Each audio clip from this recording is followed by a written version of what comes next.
Hello and welcome to Pale Reflections, a proud member of the Doof Network where we reflect on Wildbow's most trim work as it releases. I'm Ruben Morehouse. And I'm Elliot Diebold. And we are back to talk about Cutting Class 6.4, 6.5, and, in a real twist of fate, a domain text. Yes, I was so happy when that one popped up. Yes, I mean, we kind of all knew it was coming, but it's still nice to get it. Before we get into that, though, we should talk about some bonus content that we've got going on at the moment. Yeah, just wanted to quickly plug, as this episode comes out next week, we've got one of our Doof and Chills coming up, where we will be getting together with all the other doofers and reading like an OC script for an episode that didn't actually happen. That didn't get or something. made, yeah. Yeah. It's like a script that was written by some of the writers, but never got made, I think. Yeah, something like that. Oh, I think somebody was pitching to be a writer on the show, so they wrote the script. Yes. Anyway, so we'll be doesn't playing characters. We'll be doing a table read. It'll be a real fun one. So make sure you are a patron at the $5 or more level, and you'll get access to that. Yeah, it should be a lot of fun, and that'll be on Saturday American time. But anyway, on with the show. Let's dive into Cutting Class 6.4, which is from Lucy's perspective. Lucy and the Kenneteers are getting ready for the day, and they are continuing to brainstorm the kind of facets of Lucy and her personality that might reflect on a good choice for her implement. Yeah, yeah, and I mean it's really just interesting to watch the three of them like discuss how this might all come together. Mm, Like we'll dive into the Lucy specific character exploration because like that's what's so yes. fun about this is it's literally like an excuse to explore the character. Yes, it's Verona and Avery psychoanalyzing Lucy a bit. Yeah, yeah, and I think what's really fun is all three of them seem conscious of keeping that stage balance. Like that's something we've talked about since 1.1 or 1.2. Like that idea that if one of them does two or three of the rituals and the others haven't, that might upset the balance between the three of them. Yes. So they're all being very conscious about that, and it feels particularly cool to see the three of them working together so well as a team as like the rest of the school is fucking falling apart around them. Yes. You mentioned that balancing act, and I want to kind of quickly touch on that because it's called out by, I think, Verona. Yes, it is called out by Verona, talking about the implement familiar domain balancing act, and she kind of calls out that would there's nobody that really is a clear choice to get a domain. Which I think is interesting. I have some more thoughts on this based on the domain text and some of the things that it explores. But at this point, when this and the next chapter came out, I was still very, very confused about if this is going to happen. It just doesn't make sense because who's going to get a domain? Yeah, yeah, absolutely. And like part of me was like, I think there's a moment where they also say they haven't read the domain book yet. Yes. So I was sort of like, okay, like, we'll read it and it'll probably make sense. And yeah, let's talk about that when we get there as well. But yeah, it's a good point that like that's the other side of this idea of the balancing act is like you all need to kind of want one. Because it's also like Yeah. we keep joking about somebody taking Alpi as a familiar, but like Again, another potential point of conflict over who will actually get what. yeah, Yeah. and I'm still not convinced that's a super good idea for anyone. Yeah. like Alpi's great, but like I don't really understand what Verona thinks she's going to get out of it because she's so Yeah. against relationships. Like, It kind of just feels like they're choosing. We have to choose from one of the others in Kennet, which kind of indicates they've already going about this a bit the wrong way.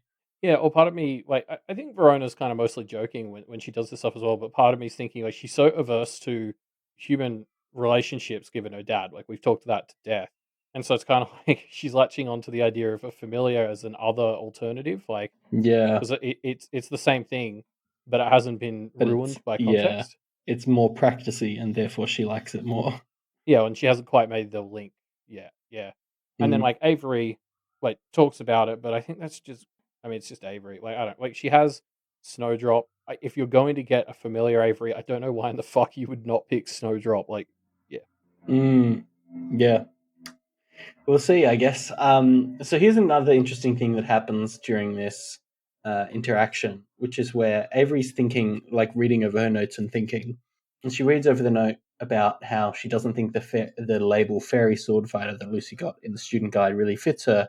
And right after she thinks this, Lucy speaks up and says, "You wrote you don't think that this fits." Like immediately jumping onto the same thing, Yeah. which I just felt was weird. Like it just felt like Lucy Avery had this thought and Lucy jumped on it, even though obviously it was a thought. So how's that possible? Indicating that potentially they're becoming like sensates. You know, they're partially starting to be able to sense each other's emotions. We had a bit of that subconsciously before we had that question at the start of this story, but this feels like it's maybe bringing it back up, or just a weird coincidence. I don't know. I thought Avery's thought just meant that was phrasing that meant it was something Avery wrote on the paper. Hmm. Avery's thought. I don't know. Maybe you're right. Maybe it's just they were reading something out loud from the paper. But it seemed to me like Avery was thinking about something that she had written earlier, and Lucy immediately jumped on the same thing. I thought it was Lucy is reading the sheet, and this is something Avery's written. So like we're seeing, wait, that's what Oh. Lucy is reading on the sheet, and Ah. she's like, "Oh, this was one of Avery's thoughts that she put on the sheet," and then she brings it up. Is that right? Man, I don't. That's not the impression I got, but maybe I just misread it. Or maybe there's something more mysterious going on. I mean, these three are very coordinated for sure, but there's a bit of strife between them in these two chapters. So I don't know if we're Mm. quite at mind reading levels of All right. synchronicity yet. If We'll see. if you wanna be on the losing side of that bet, that's fine, Elliot. I accept this position. Um, yeah, but should we dive into like the exploration of Lucy as a character? Yep. Um, just because, like, yeah, I mean, it's so great. I my favorite part was when Avery writes down that she has a sense of justice, and then Verona crosses it out and writes injustice. Mm. Very cheeky. Well, but it's so true, isn't it? Like, it's Yes. at first you're sort of like, well, that doesn't really make sense, but Yeah, then what like does when I that thought mean? about it. Yeah. Yeah, it's like because it's not even like Lucy is trying to go and avenge people who did shitty things. Like that's what like when I hear someone who's obsessed with justice, I'm thinking like the Punisher or some bullshit where they go around like trying to Yeah. like catch up to people. Whereas like Lucy, she's more proactive. She's not trying to go after people who did shitty things. She's trying to go after people who are doing shitty things. Mm. And I think this comes back to us a bit when we talk about Charles at the end of the chapter. Mm. um, and sort of where he sits in Lucy's head. So we can talk about more there. But I just like this is just such a clever little part. I was really impressed with how I read that, and I was like, objectively, that's kind of a nonsense distinction, but actually, it means so much, and it's very true. Yeah, I quite like it too. It's the kind of thing where you read it and you go, "What?" and then you sit with it for a little bit and it starts to have all this depth that you really like. Yeah, exactly. Um, I think the other thing that comes up is they bring up that thing Miss said like way back in Arc 2 about how Lucy was this interesting mix of like fairy magic with goblin intent or something. Mm. Um, and then obviously that ties into the whole like fairy swordsman feels in the right direction, but that's not quite it. And yeah, I don't know. All this stuff kind of leads to Lucy just wanting to be her strongest self. And Mm. yeah, I don't know. I'm just sort of now I'm starting to think out like because it's like these all feel like clues as to what we should be thinking her implement will be, and I'm not able to put them together. I mean, I honestly I had no idea, and then next chapter we get it. We find out what Verona and Avery think it should be, and I'm like, oh shit, that's such a good idea. We'll get to that. Yeah, see, I don't know if I agree with their thinking as much as you Oh, do, but interesting. Okay. my I'm just reading my notes, and my theory at this point was she can have the scales of justice, but she wields them like nunchucks. I mean, I'd love to see it if nothing else. um, but yeah, I love the bit as well because like Avery does the smart thing here, and Avery's like, "Hey, you're not doing this because you feel like we have to, right? You actually Mm. want an implement. Like, please don't just do this because you have to." Which I was like, Mm. "Thank fuck somebody's asking that question." Yeah.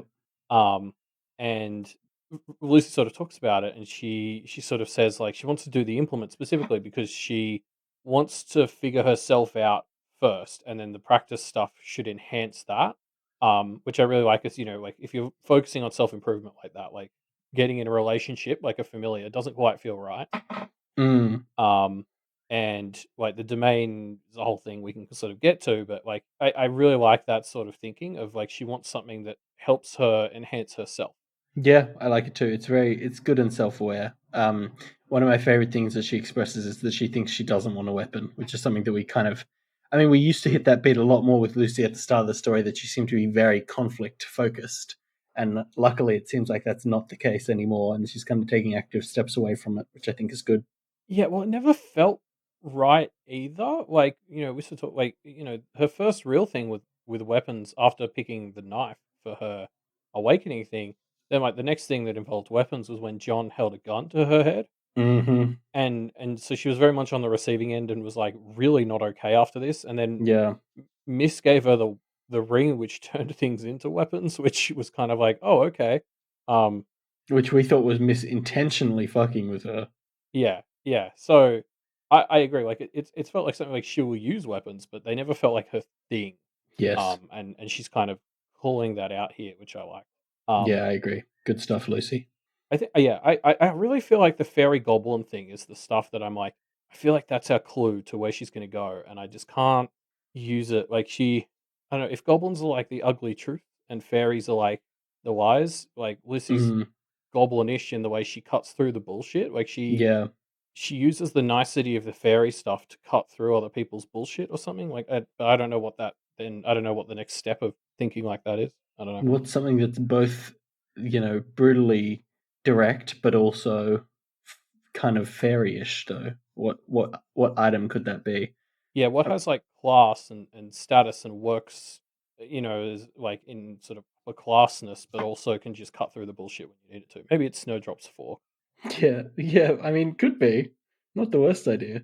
Anyway, Um, so Snowdrop returns from a night of spying on people and fills in the Kenneteers on what Bristow has been up to.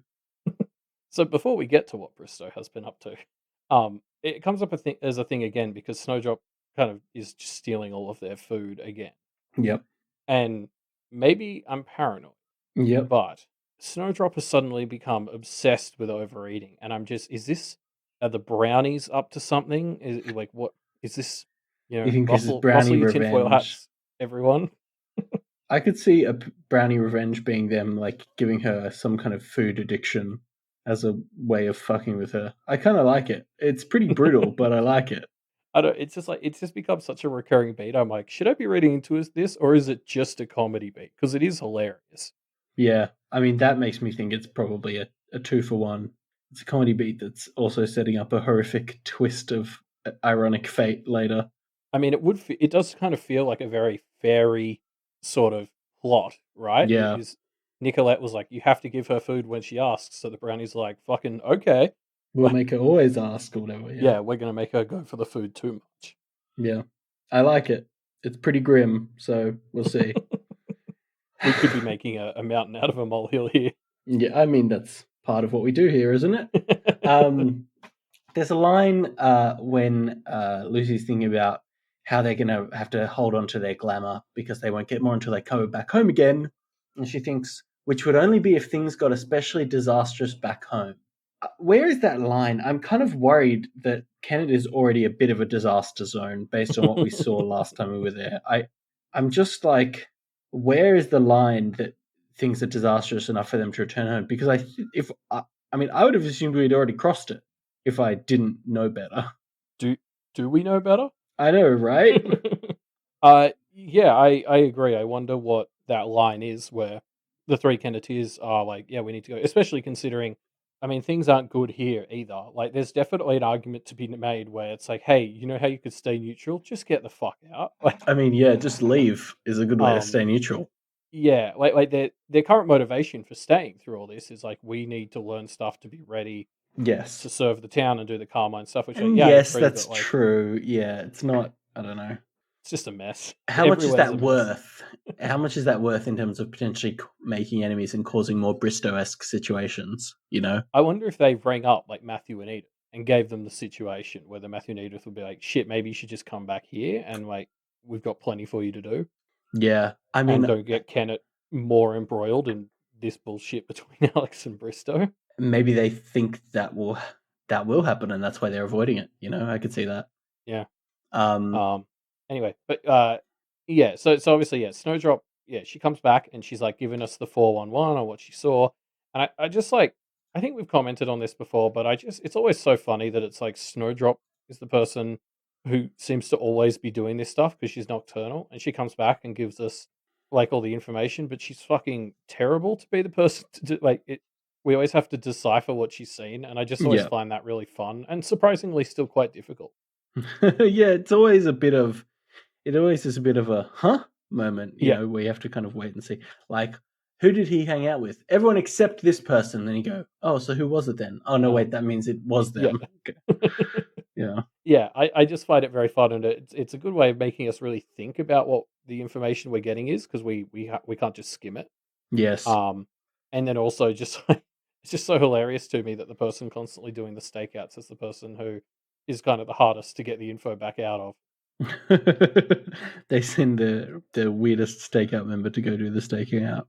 And actually, while we're on the topic, I do want to call out, like, just from a writing perspective, how cool it is that there's still what I feel like are like innovative and fresh, like snowdrop things. So there's like a bit where Avery says, "Oh, if you do this, I'll give you some of my food," and like Snowdrop like spits the word like "bah," and I was like, "Oh, so that's like her excitedly exclaiming like, yippee." Yeah. Um, and like, that's just like a little variation on this. We haven't quite seen like her being angrily exasperated translating to like glee. Like I think we've Joy. seen it a bit, Yeah. but like, yeah, you know what I mean? Like it's not just her saying the sentence that she means, but throwing a knot at the start Yeah, half the time. Like exactly. Walbo really puts in the effort to add fresh twists on it, like pretty regularly. Yeah, it's good.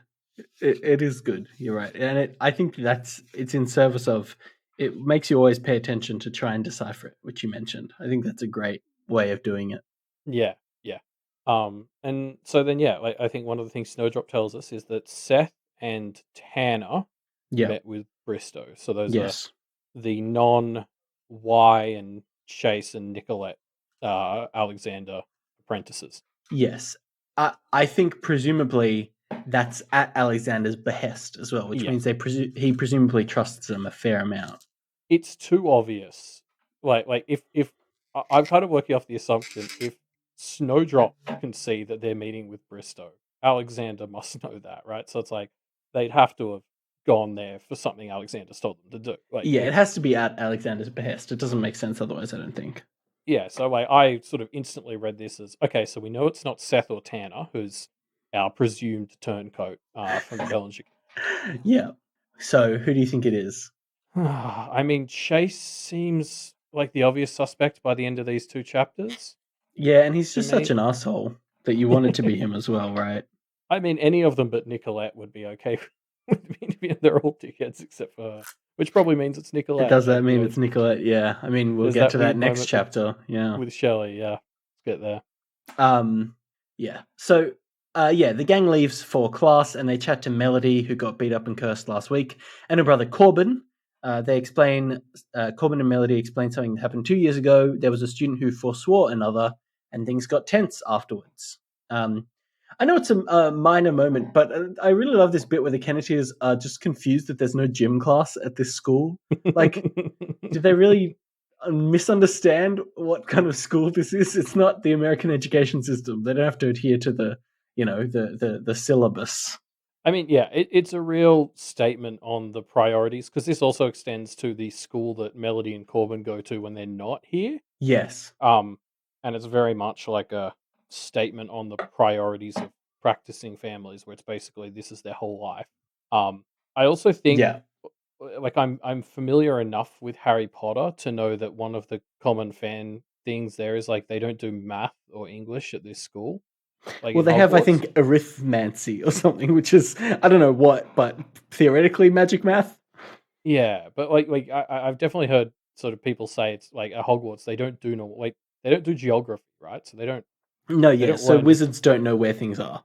Yeah, 100%. and I feel like this is kind of a play on that, but it's like intentional. Like this is one of those reasons why the other verse is so great because Wilbur's specifically calling this out as problematic, Yes. whereas in Harry Potter it was just something that like seems like J.K. didn't notice, and then Yeah, the or fans think called it out about. years later.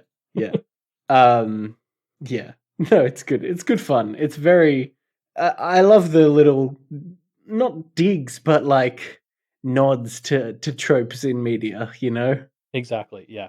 And working them into the universe. Yes, exactly. Um, so yeah, so basically they explain this whole forswearing, and one of the quotes that jumped out to me from this was Corbin, I think it is, says, so yeah, student B claimed that student A couldn't forswear them because they were both students at the school and the school rules forbade that, which, Mm, wouldn't normally be a huge issue because you could just wait until the school year ends. yeah, And like, I don't know if we crazy. already knew this, but that was the part where I was like, oh, so this whole you can't hurt each other thing is just at the school. Like Just it's in such a semester at the school. Yeah. Yeah, like, it's such a bullshit alliance that the Blue Heron Institute represents, like, the idea that it's like, "Oh, just wait till after school goes, and then you can go fucking nuts on the kids you don't like." It's just such uh, this place is such a facade Mm, sometimes.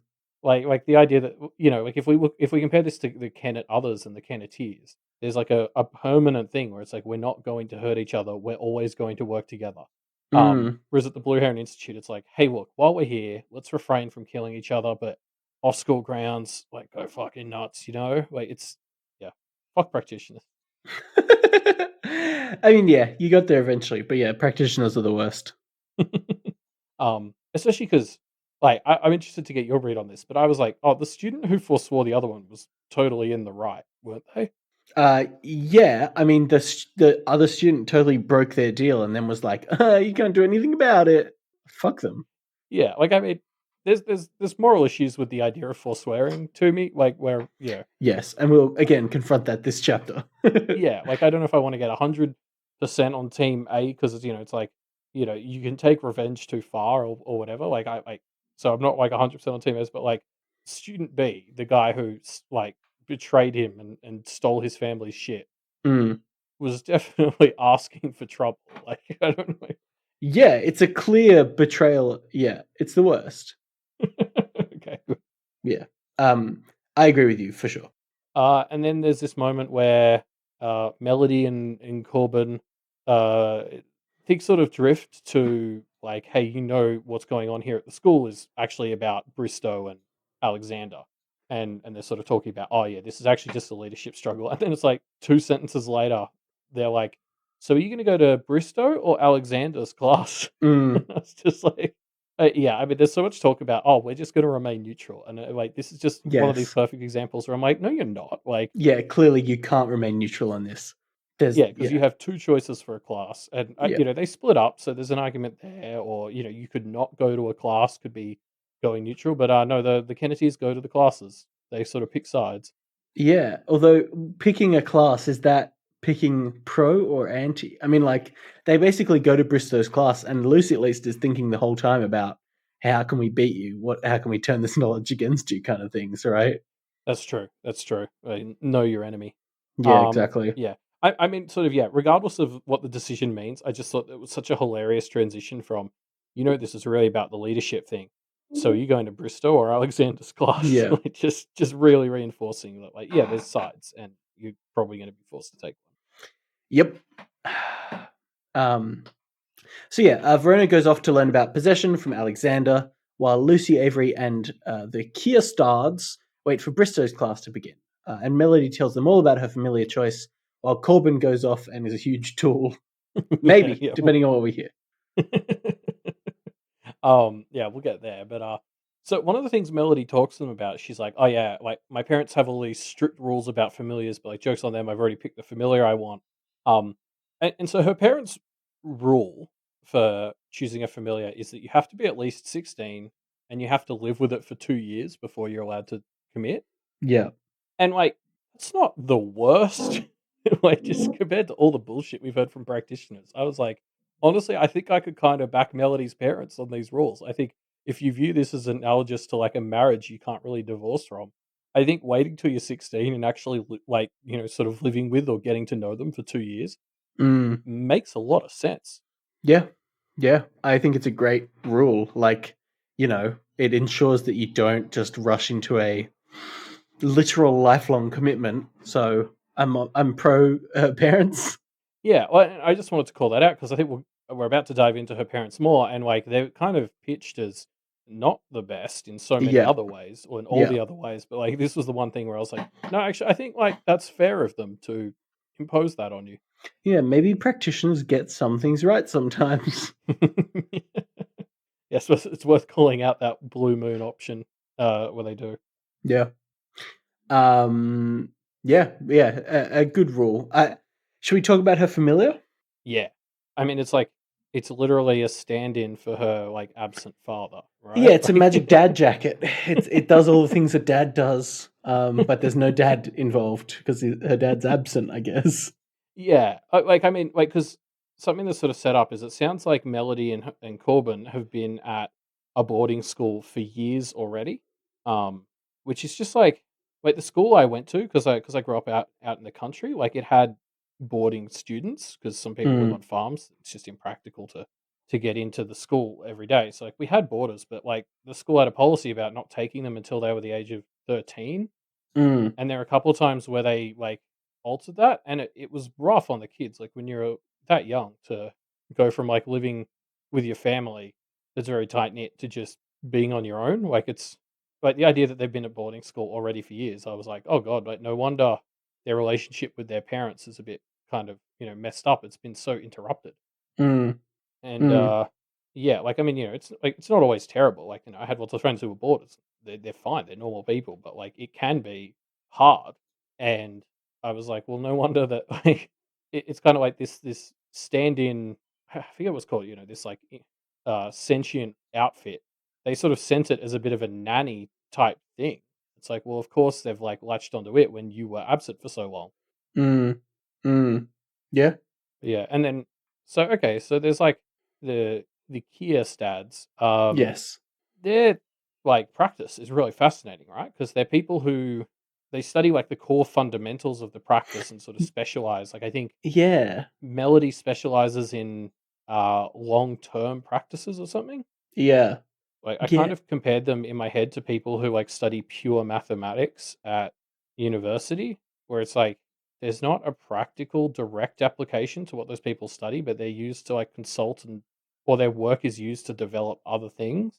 Yeah, it's just a good kind of fundamentals type of thing, something that, nobody wants to do it, but its impacts will ripple out presumably into every element of the practice. Yeah, yeah, or like a theoretical physicist, right? Like they don't directly like, do business with the world or whatever, but it's like their theories are then used to power innovation by other people. Like I could see the Kierstads being someone you hire to consult because they're so good with their knowledge of like long-term practices that it's like, oh, I need something long term, and you bring them in as a bit of a consultant. Mm. Yeah. Yeah. Just to help shore up the basic elements of the practice. Yeah, and maybe any innovations they make, they can sell in a textbook that's like an academic journal and spreads around the world and benefits Yeah. everyone.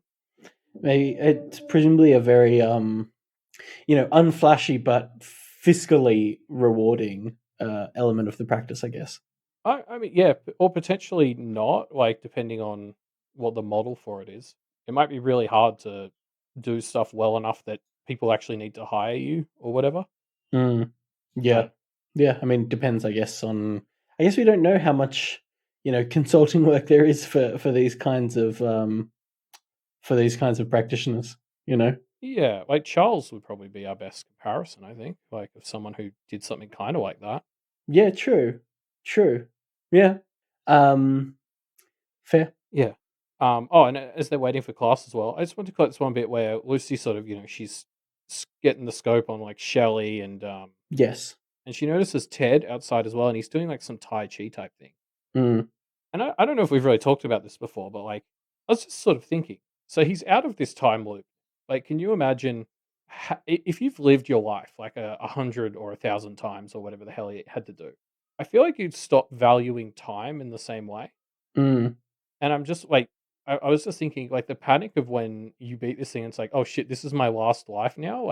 Mm. Like I'm really interested to see more from Ted because it suddenly dawned on me that it's like, is he in this headspace now where it's like he must be so lost because he had this, big thing that he had to do, and now he's done it, and it's just kind of like, is he just ready for death, or is he like constantly panicking that he's not using his time efficiently anymore because he got so used to not having to worry about that? Yeah, I wonder. Yeah, I wonder what it'd be like. I mean, again, I think definitely when we were reading the dossiers, he was the one that was the most intriguing to me. So Yeah. I hope we get more. I'm sure we will get more opportunities to examine him a bit more. So I'm really excited for them. Yeah, well, yeah, I just can't wait to see how he's dealing psychologically with the fact that he's now living a life that doesn't have a point and has a quickly arriving end, which is two things he hasn't had to cope with for thousands of years. Mm, yeah. I mean, yeah, he's he can die, which is if that gets taken away from you and then brought back, I can only imagine how strange that would be. Yeah, although yeah, or has he been through enough loops where he's like ready for that, and he's just kind of like trying to do the Yeah. best he can until he dies, and he Yeah. doesn't care too much. Like, Yeah. I mean, it's interesting. Because part of my mental thinking for this whole thing is I was kind of like, oh, because you take a few loops to just do whatever the fuck you want. But Mm. also, this is the other verse. Maybe he wasn't allowed to do that. Like, I could see the god that trapped him in this loop or whatever. If it catches him starting to like take a loop off, it would just like kill him quickly. So, like, Yeah, I guess. I wonder. Yeah, presumably that would happen, right? Like, presumably it wouldn't let you just, take a loop to chill. yeah, like this is a universe with no chill, and I don't know enough about what the fuck happened, but I assume there's like a cost per loop. So presumably, whatever his patron was, probably wouldn't want him wasting them. I don't know. Yeah. Like, Yeah. a good boss would like understand the need for mental health loops, but I don't know that it would have been a good boss. Yeah. I don't think it would have been a good boss. Um, can we talk about this stuff with Corbin? I Because this is I think I was wild. kind of putting it off because And this made me so mad. it's so, I mean, I don't know. It's the kind of thing where we don't know enough to really be both, to jump in with both feet into being fully mad, but we see enough and we hear enough of his jagged conversation to know that it's not good, right? Yes, it's left a little bit ambiguous as to whether he is planning to do anything objectively terrible, Yeah. but there's enough of like he's clearly gossiping about them that I was still like, fuck you. Like, and and his friends were clearly encouraging him to be a dickhead. So I was like, fuck them too. Mm, yeah. So the implication I think that we're meant to make is Corbin has selected a side. We don't fully know what it is, but he's talking to his friends about how he can either bring the Kennedys to his side or like get a win over on them to like raise his side's profile up, I guess. Honestly, like it sounds like the people were encouraging him to do a little bit of like a coup and a claim type thing, where it's like if you can construct a scenario where you have to save them, then they'll sort of owe you one. Mm, So it's like a forcing them onto your side type deal. yeah. But the fact that he's reluctant because he sees that they're becoming friendly with what's his sister's name? Molly. Is that right? Melody. Melody. Sorry. The fact that he seems like he might feel some guilt about that indicates that there's nothing good going on there, right? Yeah, yeah, like, that was my read is that I don't know which way he's gonna go, but it seemed like his friends were the ones trying to pressure him into being a dickhead because 'cause they've decided like, I think the bit that really boiled my veins was when one of them was like, "Oh, those 3 are show-offs," and I was like, "Hey, that's kind of true, but fuck you, that's not what they're trying to do." Mm, yeah. Especially because Corbin was so nice about the lacrosse at the start because he was in Yep. the lacrosse thing.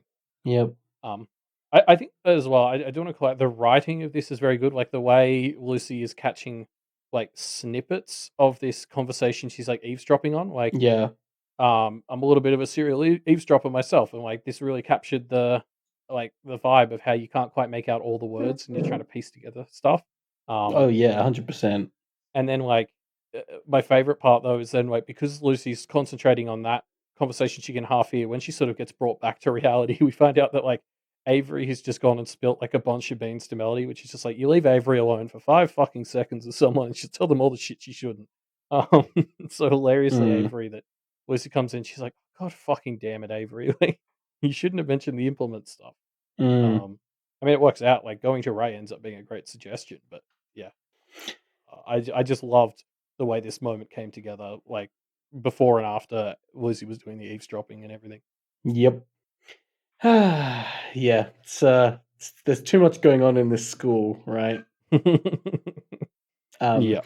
so yeah, Bristow begins his visceral knots class and starts giving the class some good information before kind of drifting off into his own personal anecdotes. Yeah, I mean it's a shame he's such a self-absorbed teacher because like as yikes as it is, this subject is fascinating. Oh yeah, it's very interesting. But again, I think every subject in this class is in this school is pretty interesting. So That's fair. That's fair. yeah. Um, so what is this lesson imparting? Like, let's think about what we're learning here. So what the basics of what this lesson is about is visceral knots, which is when tangible things, visceral things like human or other, are kind of twisted by major forces. So an example is human bloodlines getting twisted gives you subhumans. I think it's possibly fair to call Alpi an example of visceral knot, like a human twisted by kind of dream forces until she turned into a mare, I guess. Hmm. May maybe. I Mm, got the impression when we learned about the hags a couple of chapters ago, I kind of suppose they're not totally there's similarities. Um I think Alpi's more tied to it though. I would actually think she's one of the universe's things that's meant to stop these knots forming. Like mm, because the whole concept of her nightmares that she gives people is it's meant to nudge them in directions the universe needs them to go, which I would assume is like undoing trying those to knots. Yeah. yeah, trying to smooth out the knots. Yeah, true. Um I mean, what really sort of jumped out to me is when Bristow starts to get to talking about places that are naughty, I was like, "Oh, that feels like Kennet is ripe for it." Like it's kind of isolated. If they can get the like Hallow wall back up, like there's like this sort of magical Hallow thing, and then you've just got all this violence energy growing in the town from the Carmine Beast furs. Like, is that does that have the potential to start to knot up the town? And then what the fuck does that? Mm, yeah. I don't know. Yeah, you're right. Maybe this is what we're getting from this lesson. There's a chance that all the shit happening in Kennet is going to knot up all the innocence or not, I don't know, something.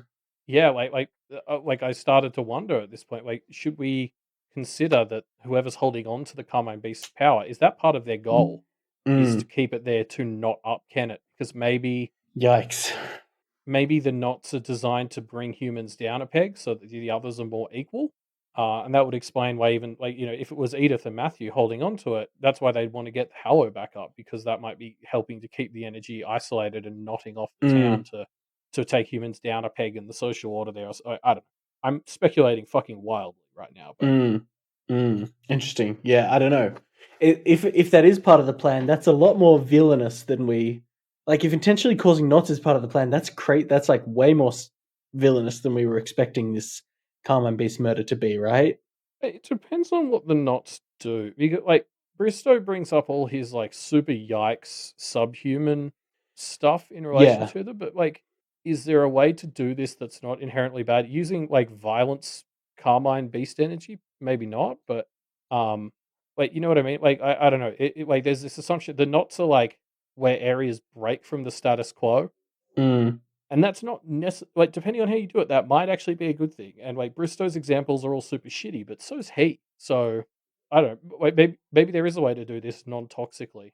Maybe that's what Miss was trying to do with the Hallow, like, create a knot that was a good kind of knot. I don't know. mm. Yeah, maybe. Like, forget the Carmine stuff. Maybe she was creating a Hallow of, like, people being chill and good, and it was creating a knot of people being chill and good. Yeah, can we have Um, positive knots? I mean, yeah, the exactly. term visceral knot implies negativity, but maybe that's just practitioner bias. Yeah, exactly. Um, Also, like as a side note, I did think it was hilarious that like all of Bristow's examples for this stuff were like people, like when he introduces the concept and he's like, yeah, all sorts of stuff can get transformed by these knots. Let's talk about all these people that like are now subhuman that I can sort of dehumanize, and it's like as a dude who literally collects people, I was like, like yeah, just yikes. Like I think Lucy says it best. Mm, Um, he eventually moves on to a non-people example, which is like how you can do a place. Which I was like, well, is this fucking your apartment building too? Then like it's still the same. mm, Yikes, bullshit. mm. Yeah, yeah, yeah. True. Very yikes. He talks about selling a baby. Yes. Um. He's sort of like, oh, Yeah. I wouldn't do that, but I could have, and I would have made more money. And it's like that shouldn't even be like on the list of options. Like The, it wouldn't have occurred to me to sell the baby. yeah. The fact that that's his where his mind goes indicates he's already far enough gone. Yeah, exactly. Like that just shouldn't be on the list. Yeah. Um. Can we? I want to touch on because I was trying to find the interpretation of how this is relevant to canon, right? And one thing that I was thinking is in the third instance of this, the third case that Bristow talks about is another intentionally twisting a human or a group of humans. And I was kind of nervous for a bit that this is why it's being brought up, that maybe this is like related to what's happening to our Kenneteers, like them being awakened as a group is kind of intentionally twisting them somehow. I don't know. Like it's not quite the same per se, but maybe there's a link that we're meant to draw in there.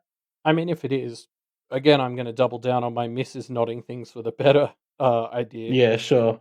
because the Kenneteers, like, there's been rough points, but like, I've loved the direction the three of them have gone over the course of this story already. Like, I feel like, being in a school that's about to go to war, I still kind of think they're in better positions than they were when Miss found them.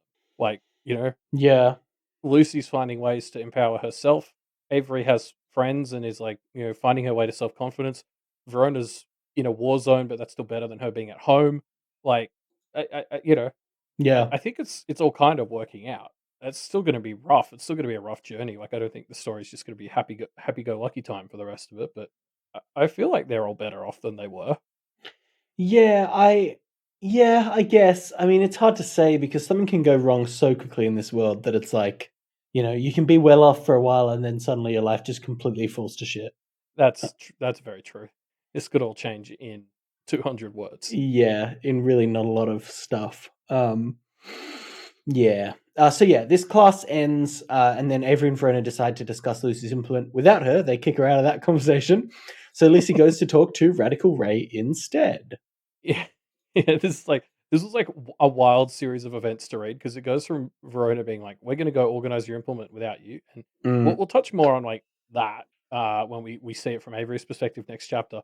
But then, like to hear Lucy then go, "Okay, well, since I'm alone, I'm going to go talk to Ray." I was like, "Oh, okay." Like, shit, this just went completely where I like the opposite direction to where I thought it was going to go. yeah.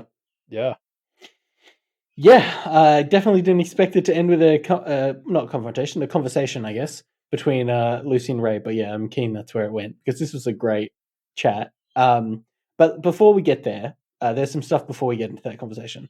Um, so first of all, there's a thought from Lucy that Alexander seems to be letting Bristow do an awful lot without really fighting it. And yeah, this is so true, right? Like we haven't seen Alexander do anything until he like coups Bristow's class. He really hasn't done anything in this fight, which is kind of crazy. I think I think this is just Lucy working in a very different way to Alexander. Like Lucy, her whole thing is kind of more direct confrontation and she doesn't secede ground. Whereas like Alexander's this like long con chess player, like he will let Yeah, Bristow think he's winning yeah, to true. like pull the rug out from under him. Um like I tie this to very often Lucy's just sort of like I don't get Verona, and we'll talk even more about like the Verona and Alexander link later. But like I think this is just yeah, Lucy's a very different person to Alexander and Verona, um, and she's just like Alexander's handling this very differently to how she. Mm. Yeah, no, I agree, and maybe I mean I'm not saying that Alexander isn't planning anything or doesn't have anything in progress, I guess, but just I don't know, like it really feels like Bristow has just had run of the school for the past week. Yeah, yeah, like I think this is just what Lucy is kind of bringing up here is like how stupid all the bullshit is because it's kind of like Alexander kind of has to allow Bristow to do this and let the school because he has to win in a certain way. Like I think what's really being brought up here is just like what bullshit this whole system is that's allowing these two to run their war like on the school.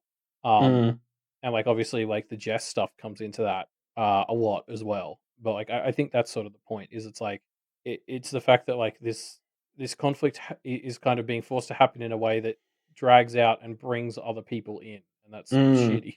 yeah, yeah. I mean, it explicitly is being in a way that draws sides, right? Like Yeah, we're over the course of this chapter and the next chapter, we're explicitly seeing sides being drawn. yeah, yeah, exactly. Yeah. Um. So here's another thing to touch on. Uh, Lucy thinks in her head. Lucy wished Verona hadn't fucked off like she had.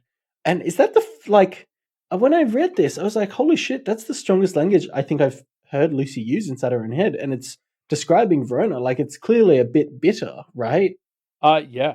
Yeah, absolutely. I think we talked last week about how it felt like there was bits of strife between the gang, and Yeah. this might be like, yeah, these sort of remnants of that, because there's like little moments of discord between the three of them, but they're not that bad. Like, yeah, this is just sort of one thought Lucy has, and it's kind of fair as well because, like, yeah, okay, we'll get to it when Verona and Avery are doing the thing, but I was kind of like, yeah, I don't know why Verona's handling this like this. Mm, yeah. Yeah. It I does don't know. stand out though, for sure. It's strifey. You're right. I hope it's strife. I hope it's not, I hope it's something that can get easily and cleanly resolved with a few magic spells. Yeah. I wanted to call out. There's like a bit where Snowdrop and Lucy have a conversation about like what everyone considers home to be. Yes. And what did you make of the like what Verona considers home? Because Snowdrop clearly thinks she knows what it is, and she says it's like any random patch of reality. And Lucy sort of goes, "Oh, like her imagination." Mm, And Snowdrop basically says, "Yeah," and then repeats herself. And then Lucy stops the conversation. I was kind of like, "Wait, did Lucy just misunderstand Snowdrop?" Because Snowdrop said no. yes, but Yeah. that means Exactly. no. Yeah. And it just sort of gets dropped. And I was like, so okay, if it's not imagination, because that was what I kind of thought it was. I'm curious what you think it might be. Any random patch of reality. I mean, it has to be a specific place, right? Well, the use of reality makes me think like I maybe what when Snowdrop said like yeah, any random patch of reality, what you're saying is like no, a specific thought, like because Lucy just says imagination. It's like no, it's like there's a specific thought that Yeah. like Verona considers home, and I'm just like I feel like I should be able to figure out what that is because we've spent like 150,000 words in Verona's head. Um, is it like is it Lucy? Mm. Is it Um, like, the idea of turning into another as a refuge? I mean, I wouldn't call that home. I don't know. No, like Lucy is honestly my best. Just Yeah. Verona want to Alcazar Lucy and make her her domain. Um, Don't say that, Elliot. You'll give Wildbow ideas. yeah, I don't know. It was just, yeah, I'm curious to hear like any other reads on this because I was like, I feel like we should be able to grok this, and for whatever reason, I kind of can't. Yeah, I was thinking about it. I can't quite put together something that I'm fairly happy with either. But I suppose the other thing from this conversation is like Lucy's talking about how she's homesick. Yeah. Like, she brings that up. She's like, "I never feel as good as when I'm at home." And I think, like, I read this bit and I messaged you on Facebook, like, that day, and I was like, "I wonder if Lucy's not gonna get an implement, but she's gonna pivot and get a domain." Mm. Because, like, Mm. we keep talking about Lucy getting an implement, and I keep looking at it, I'm like, I haven't seen anything that feels like a great fit to me. Whereas, like, Lucy's the only one of these 3 who actually likes the idea of home. We've just sort of True. talked about I that. mean, yeah, we've touched on it. It's weird that she's been put down for an implement where she's the only one that has a positive home. I mean, Avery's not terrible, but Lucy definitely has the nicest home life, I think. Yeah, and she's the person who has this concept of home, like, especially she more than the others, I think she's the sort of person who needs a place where she can just retreat and, like, chill and not have to deal with other people's bullshit. Mm. And, like, that's maybe what she's missing a little bit here at this school. Um, yeah, I don't know, like, it's because we learn in the domain thing, I'm jumping ahead a bit, but we kinda learn that, like, there are people who have Alcazars of their stuff as domains, like, isn't there a guy who Yes. has his deck of cards as his Yes, domain? as his domain. Yes. Like, that would make more sense to me if Lucy got, like, some implementy types of item, but, like, turned it into an Alcazar and made it a domain. That Yeah, but that's kind of, I mean, I feel like that's copping out a bit. Like, I feel like my vibe is just that there's an actual good explanation why one of them should have a domain, and we just don't know what it is, but Wildbow has it, and he's ready to drop it on us, you know? yeah, that's fair. I guess we'll see. Yeah. Yeah, we'll see. I don't know. So yeah, let's get into this conversation with Ray. First, I want to say, Ray, he opens up the conversation with an apology, which is great. Ray, you're perfect. You're redeemed forever, at least until the end of this chapter. You're a wonderful human being. Yeah, I mean, I was very pleasantly surprised with how this just, like, from the get-go, Ray just sort of is like, "Hey, I have been meaning to find you. I really do want to apologize. That was not cool."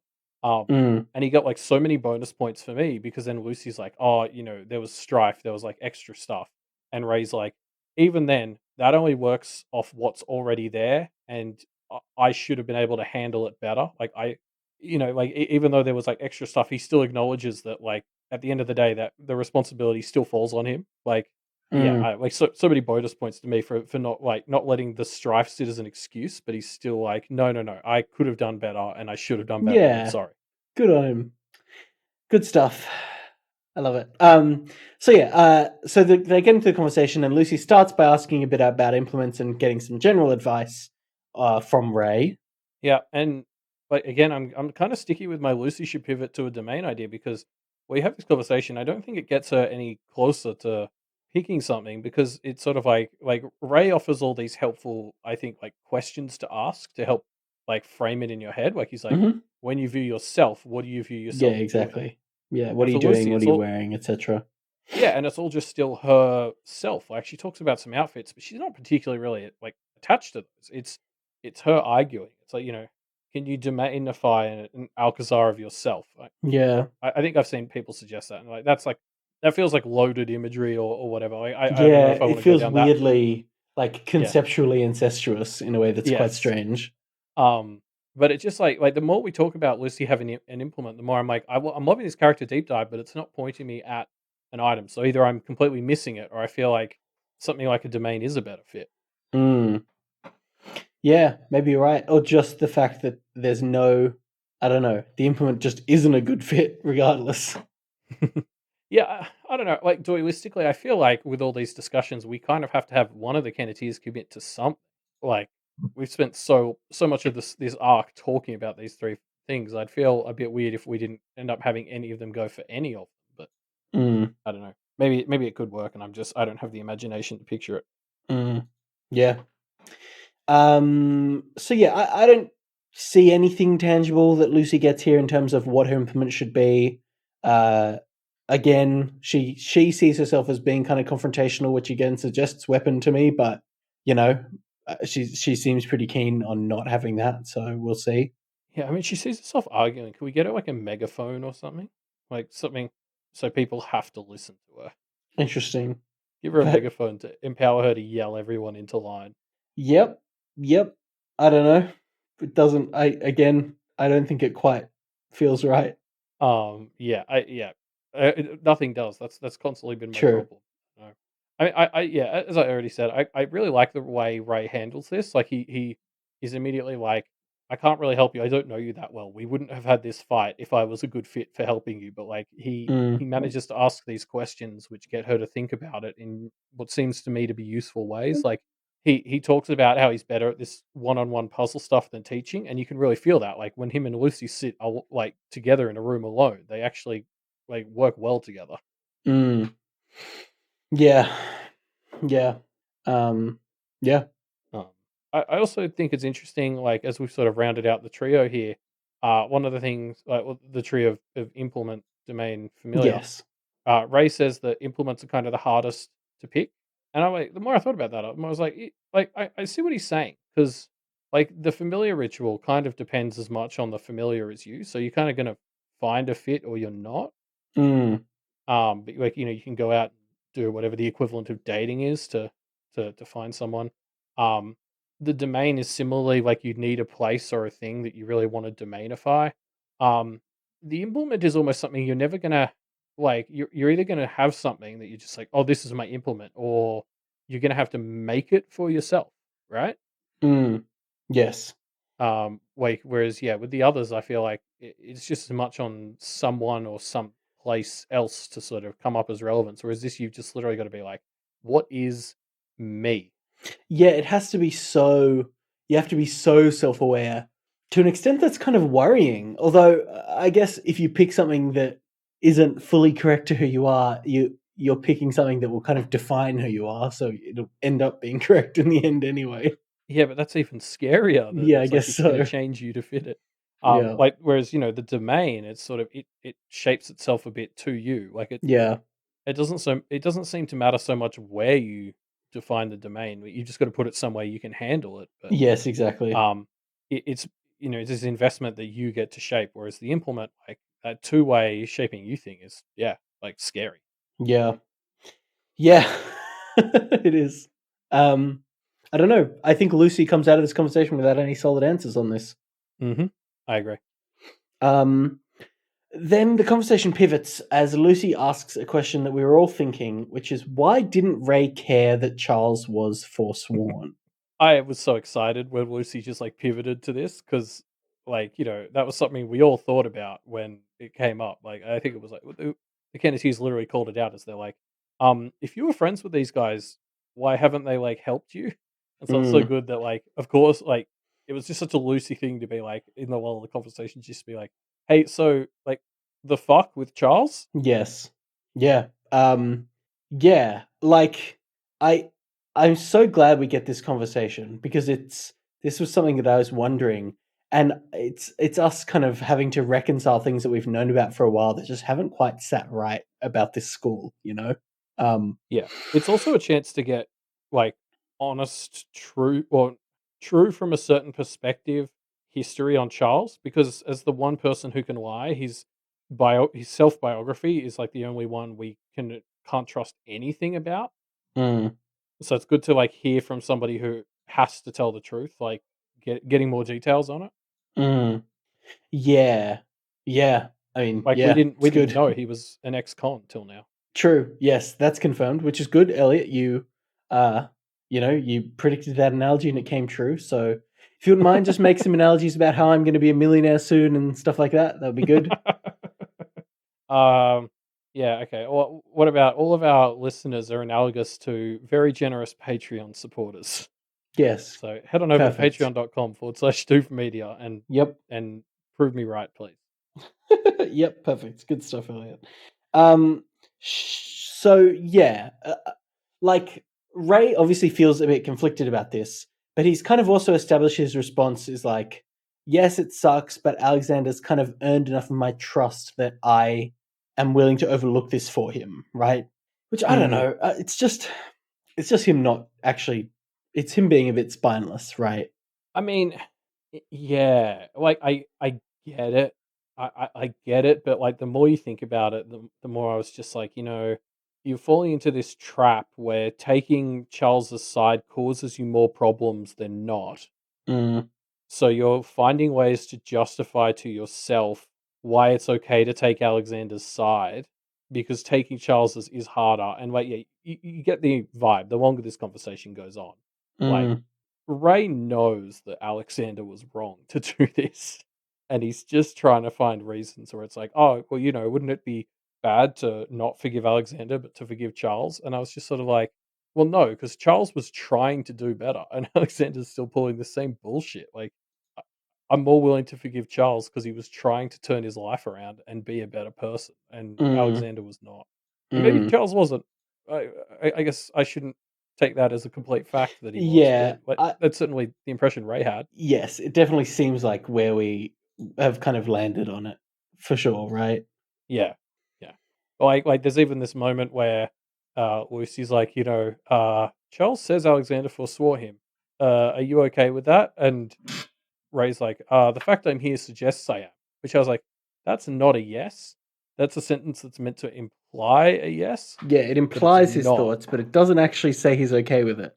Yeah, and then as the conversation goes on, I got more and more convinced that he's sort of like, I'm trying to make myself okay with it, but I don't think I am. Yeah, he's not there yet. He's kind of, and I mean, props to Ray. He clearly feels very conflicted about it, so that's good, as he should be.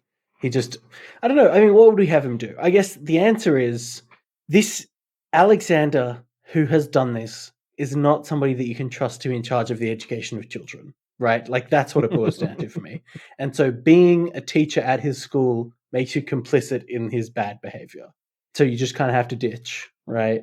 Yeah, yeah, yeah. My analogy, my thinking is, it's so much harder for Ray to take Charles's side because Alexander's the one in power that like he's finding ways to make himself okay with this. Whereas, yeah, you're right. Like this is telling you that Alexander shouldn't be a teacher, and like Lucy even calls Ray out for this. Like Ray is Ray has this almost breakdown where he's like, I don't know, like I'm a very confused person, and Lucy's like, maybe you shouldn't be a teacher, and it's kind of like, yeah, the lesson here kind of seems to be, Alexander's too terrible a person, and Ray has too much of his own shit to sort out for either of them to really be teachers right Mm. Yeah, I agree. now. Like I love the way Lucy sums it up in the final line of the chapter is like, you're the most level-headed staff member here, and you can't even say whether it's wrong to ruin a man's life. Like, where does that leave us? Um, yeah, that's a great finishing line as well for just like really, again, hyping up how crazy this school's going to get. Yeah, I love that as the final line. Lucy just having that epiphany of there's no adequate, by my definition, moral compass at this school. It just Yeah. doesn't exist.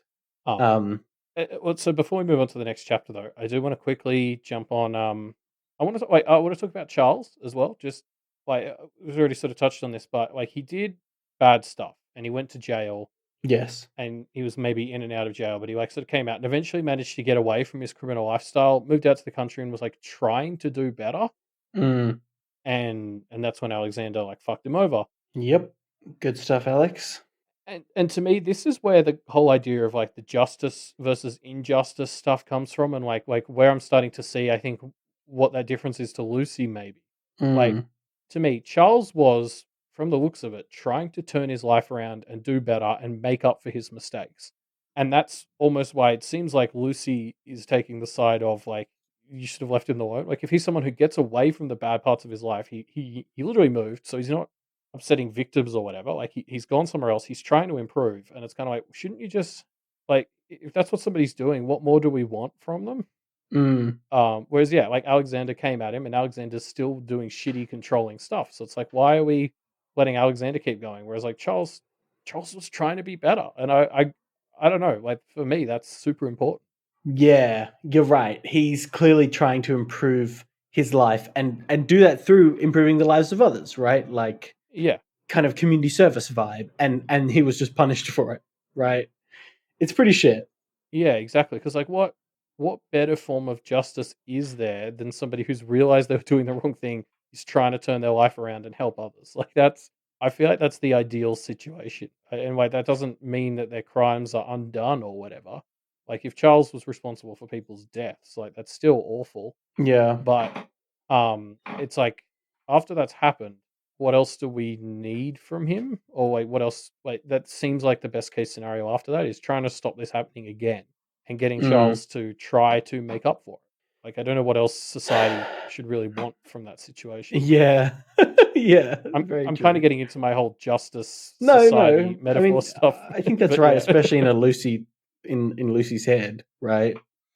Yeah. Yeah, she doesn't really think on this, but this is like the conclusion I came to, and I think is maybe what she was thinking after reading it. Mm, mm. Um, cool. Should we jump into 6.5? Yeah. We are now in Avery's head, and we jump straight to the Avery and Verona conversation discussing Lucy's implement in more detail here. So the secret conversation that they kicked Lucy out for. Yeah, and we'll get into that, but I to jump ahead a bit, I really like I do like this part where Verona is sort of thinking, "Oh, we should put ourselves into her implement." Like it's this I mean the analogy is sort of, hand making a present for someone for their birthday, Mm, where it's sort of like, for certain people or whatever, that's that's a better gift than buying something for them. Like yes. I assume Verona's logic here is the three of us are really important for each other. If we help build a good implement for her and put some of ourselves into it, it's like tying the three of us together, and it's a good gift for her. Like Mm, she will like it because she likes being connected to us. Like I can see the logic. mm, There's problematic parts as well. Like especially my first thought when I heard Verona wanted to put some of her self into Lucy's implement, I was like, okay, interesting. yeah. I get the logic now, but yeah, like I don't understand why we're keeping Lucy out of this. Yeah, me neither. Why is Lucy not allowed in this conversation? Like this feels like, I already brought up the birthday present analogy, and that's kind of what it feels like Verona's doing here. She's trying to create like this great surprise present for Lucy, which is a very nice gesture, except for this situation where it's like this life altering permanent decision Lucy's going to make. Like, Yeah. I don't think that's the time for surprise presents. Yep, I don't think so either. Like they present her with this lantern, and what she either has to say yes. Like, what do they want to? I don't know. I mean, I guess the response they're hoping for is, "Oh, it's perfect. I'll do it." But like again, any amount of pressuring her into making a poor decision is obviously problematic.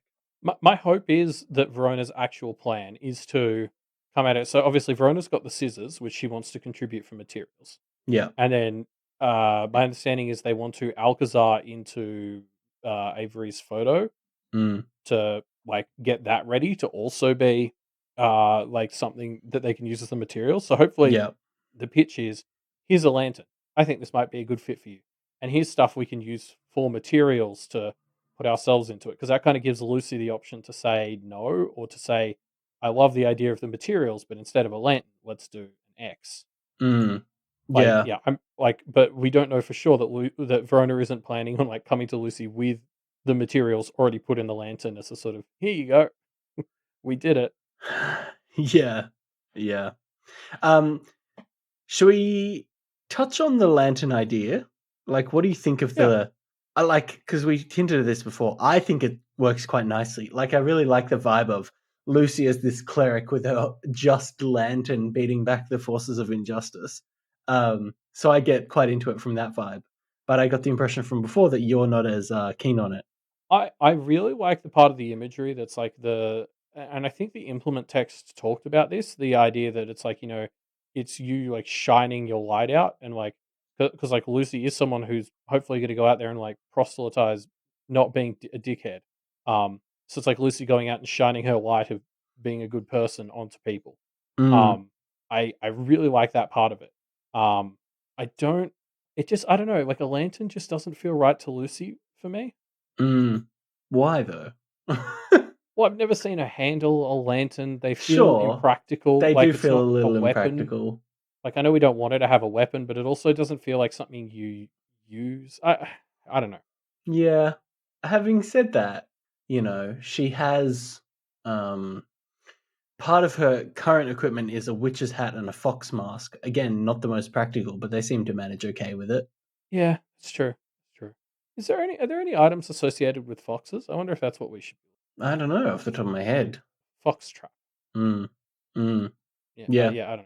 Anyway, but no, I mean that's a good point. I don't know, like wielding a lantern just doesn't feel Lucy to me, and I don't know how to better explain it aside from that. It just, I don't know.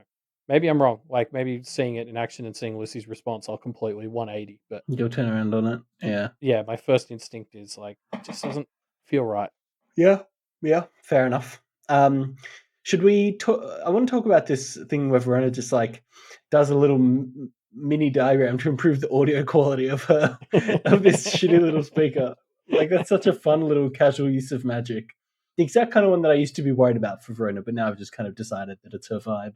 Yeah, it's like, well, we kind of know how they are getting this power a bit for free as the Kenneteers. So Yes. yeah, I love it because she like I think Avery describes it as like she's just drawn a bunch of C's, Mm-hmm. and then we like hear the sound getting better. I'm like, oh, it's the fucking little volume icon, isn't it? Like, it's Mm. the three She's turned C's, up the same as like volume. Yeah. Wi-Fi signal. But I love this. Like, this really captures this sort of catch-22 of the magic in this world, and like of glamour, Yeah. where it's like if you believe it's gonna work, it kind of does. Like Verona's just like, I just drew something that felt right to me, and it's kind of working. Um, and I was sort of like that would never work for Avery because Avery doubts herself, or doubts like her knowledge of the practice. She might worry it's not going to work, and that would mean it wouldn't. Whereas Mm. like Verona just kind of blindly being like, yeah, this will work. I'm pretty brilliant, means it does. Yep. Yep. I mean, that's the practice, right? That's how it goes. And yeah, I just love that as a catch-22 as well, because it's like that's not something you can just fix. Like, it's like when someone tells you you're being irrational, that doesn't Mm, magically make you go, "Oh, you're right. Let me think about this rationally." Like, mm. like the idea that it's like you doubting it's gonna work. It's just like, oh no, I just have to not doubt it, and then it'll be fine. Then It's like, it'll that's work. Yeah, easier said than exactly. done. Yep. Yep. I mean, it's kind of like that thing where they ask you not to think of, where you're asked, "Hey, don't think of a purple elephant." You know, that's basically what Yeah. the practice can be like sometimes. Yeah, yeah, that's a good point, and it's just funny because like, this would never work for Avery because she doesn't have that self-confidence. Mm, yeah. Okay, so should we? Is there anything else about this implement discussion that we want to touch on before we move on to other stuff in this chapter? Um, no, but a thought I just had was, we haven't seen Avery give herself a gold check mark for quite a while since she had that freak out, Yeah. last week or the week before, right? Like, I wonder. Is that a good thing or a bad thing? Do you think? I don't know. I'm wondering if she's going to start to get like withdrawal symptoms, Mm, like yeah. or if she starts to regress. Like she feels a little bit less confident in this chapter than she has for a while, and I wonder if she's got all this stuff going on with Sheridan. Like if her anxiety keeps peaking, is she gonna? And she's like trying to quit cold turkey. I wonder if something bad's gonna happen. Mm, mm, yeah. I don't know. I mean, it seems like nothing has gone that wrong with her not having one recently. We don't Yeah, see but she anything feels in this chapter that's like, oh, and her skin started to flake or whatever. You know. no, but I think her anxiety levels have really gone up. I'm jumping Mm. ahead in my notes here, but like, there's a moment later where she starts to freak out because Jess ignores her. She's also still feeling bad about the thing that happens with Verona. Like, Yeah, I guess she has a bit of a moment towards the end of the episode, but I didn't really see that as out of character or anything. yeah, maybe not. I don't know. It felt like I felt like she'd been finding her feet a bit more, and this feels like a bit of a regression. And maybe I'm maybe I'm wrong about that, but like, if it is a bit of a regression just after she's started trying to quit the glamour, like that's not a good sign. Yeah, no, true, true. Um, so yeah, after the conversation about the implement, we jump forward in time, and the trio are waiting for Bristow's next class to begin when suddenly Alexander pulls a trick. Um, yes. I just want to call out one line for while they're waiting for Bristow's class to begin, where um, they're talking about like others that can possess people. As Verona's sort of recapping the possession class, and Verona sort of goes, "I wonder if there's a house jockey, like some sort of failure to launch other who moves in and doesn't move out." Mm. And I was just like, Verona, I know what you're thinking, but sorry, it's just your dad. Like, there's no house jockey involved. I'm sorry, that's just him. I didn't even put that together until you mentioned it in your notes. She's desperately trying to figure out if her dad's an other. Fuck. Like, I don't know Who if is she was she? Us? consciously Jesus. doing that, but I was just kind of like, it just jumped out Yeah, to me. I was I like, no, mean, Verona, wait. you're so right. It's just your dad. Yeah. So yeah, this is a great move by Alex. This trick he pulls, like, it's both a great power play and a perfect illustration on this lesson. It's really good. Yeah, I hadn't thought of that until you pointed it out, but like, it's so true because like especially there's that moment where he opens the sort of lesson. It's petty, isn't it? Counting Mm. coup, and like as soon as I read that, I was just like, yeah, but that's exactly what you're doing here. You've just come and Yeah, claimed this class. that's why it's so good. Yeah, I hadn't connected that to like from a dualistic perspective. It's really reinforcing the lesson to us. Like I noticed he was doing it, but I was like, oh, it's so good for showing it to us. Well, to us and to the class, I think. Yeah. So yeah, we get a few students who leave. Let's just write their names down so we know who the enemies are. Cass, Jarvis, Silas, Maddox, and Daniela, the villains of this story. No, because the Canity is a neutral route, so that's Oh, fine. sorry. Yeah, they're neutral. Yeah, totally neutral. Yeah, I wonder if anyone is keeping a list anywhere of like who's on what side. Mm. Because I'm gonna certainly lose track. I know like Yadira and stuff are Bristow, but Maybe Fairlax added to the sheet.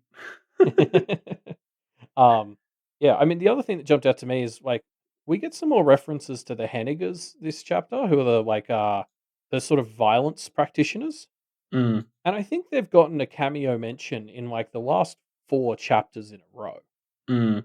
So, like, that's going somewhere, right? Like, I can't help but feel that like we're foreshadowing something by just constantly bringing them up as examples of various bits and pieces. Like, are they going to be a spark that lights the flame Mm. of the war, or I think they're originally tied to Carmine stuff. Like, I just feel like we keep bringing them up, and that has to be going somewhere. Mm. Yeah. Yeah. I think that's fair. I don't know. We're getting a lot of discussion about a fair number of groups, though. It's hard for me to know if it's setting up, hey, this group's going to be important, or just they're all going to be important, you know? Oh, I just think those 4 have specifically come up a lot more than well, 4? How many Hennigers are there? That family has come up a lot more than any of the others. Mm. Yeah, it's Eh, true. Yeah. So next up, Alexander starts talking about upper hands, how to get them, how to keep them, etc. mm. Like, I have such a love-hate relationship with this concept Mm. because it's so cool to see, like, another example of how theatrics are worked into the fabric of this universe. Like, you putting on a show and talking down the other people is like, going to literally weaken their standing. And I'm like, that's so cool. But on the other hand, like, fuck the idea that just throwing insults at people weakens their like stature and status. Like, it's so fucking toxic that it doesn't even really Yeah. have to be directly at the claim. If you just weaken them as a person, then it weakens their overall standing. Like, yeah, I mean, luckily the real world is, yeah, well, just such a toxic environment here in the practice. Mm. Mm. Yeah. I mean, it is. The whole world, the systems of this world are just set up to make it toxic and But abrasive. that is how it works in real life, right? Like that's what Well, I I guess. hate, like a little bit. Like, smear campaigns are a thing. Yeah, Like, sure. Yeah, no, you're right. It works a little bit too well, doesn't it, in real life? yeah, and so, like, it's kind of fun to to consider it in the story because it's like, oh, like, what a cool thing of theatrics, but then I'm also like, oh, I hate that this is real. Yep. Yep. Um, yikes. So it kind of continued to amaze me how good of a move by Alexander taking over this class was the longer it went on. Like, there's so many layers of brilliance to it because he's got the Bristow. Almost certainly, Alexander can't not teach Bristow's favored students, right? He can't just say, "Okay, you guys can't learn this." But what he did was he got them to remove themselves from this class and is now teaching about this thing which is clearly so relevant to this war that is about to start, like how to win points in the war, basically. And the Bristow students can't listen to it because they removed themselves. It's like so many levels of how great of a power play this is. You're right. Yeah, the more I think about why this was a good move, the more reasons I'm coming up with how great it was. Like, yeah. I mean, he didn't even make them leave. He got them to choose to leave. Mm, Um, then he gets to any of the people who are a bit more on the fence, but were leaning towards Bristow would have been in this class. Now he's taking claimship of them a little bit. mm, Um, he gets to equip all of his students with the stuff to fight Bristow. Um, yeah, yeah. It's such a good move. mm. It I is. hate how It's good it so is. good. I think it's brilliant. Yeah, there's a bit of a tie back to the Carmine Beast's fur here as well about like, the claims that are made over Kennet, they're all going to come back at this final pivotal moment. And Marbo's kind of setting up like, hey, this is how the story's going to go. All these points that have been scored over the course of the story are going to get tallied up, and it's going to matter at the very end. And start paying attention to who's winning more points. Yeah, because like this sort of comes up in the context of if you're fighting for claim of something, like what you can do is kind of hide it, keep it isolated, and then it's like when you bring it out, or you kind of get to put off the counting of the coup until Yeah. you actually sort of bring it back out. So it's this risky strat of like, lets you hold on to it, not really use it for a time, and then when you bring it out, like it's either going to go very well or very bad for you. Mm, Um, and yeah, it sets up this idea, as you said, of like the Kenneteers had better start getting ready to prove that they've got the stuff. I mean, I'm curious how they frame that. Like, how do you claim the Carmine Beast's power? mm, Like, do they claim that the other people just can't have it because it should be public property as like the role of the area? mm, Do they claim that it's theirs because it's in Kennet and they're the practitioners of Kennet, so they own it? Because that's kind of yikes. mm. Yeah, I don't know. Um, yeah. There's a lot of ways that it could go, I guess. I also don't have any solid answers on that. I Yeah, I guess don't know. We just kind of have to like kind of keep track of points and see what's going to happen in terms of who can get the points to, you know, to claim Kennet or claim the Common Beast's power wherever it ends up falling. Yeah, I think this will be something where when we reread this story after it's finished, Yeah. like the idea of like tracking the claim and the coup Mm, between the Kenneteers and the villains will be mm, like really, really interesting. mm. Yeah. Yeah.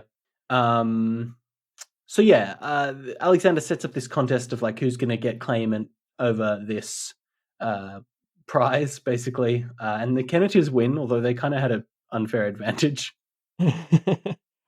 Yeah, but like holy shit. A school field trip to the fairy court is such a fucking disaster waiting to happen. I'm so on board for this. Like, Yeah, with the school in its current state, there's just no way this field trip will go fine. Like, this is going to make the magic school bus look, normal. I hope Um, they go s- to the fairy courts on an actual magic school bus. That would be great. yeah, yeah, I agree. It needs to be a yellow school bus. Yeah. Um, Um, yeah, I can't wait for this. It's going to be a fucking disaster, and I'm so ready. Yeah, me too. Yeah, we should touch on the fact that the Kennedys clearly just kind of have this privilege that they don't even seem to realize that they have.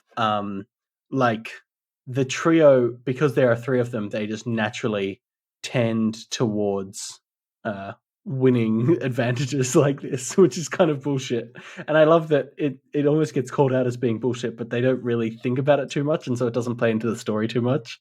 Yeah, yeah. Well, I think the important bit of lore that we get here is a group by default kind of gets a better claim on something, Yes, and a that a only connected and unified group.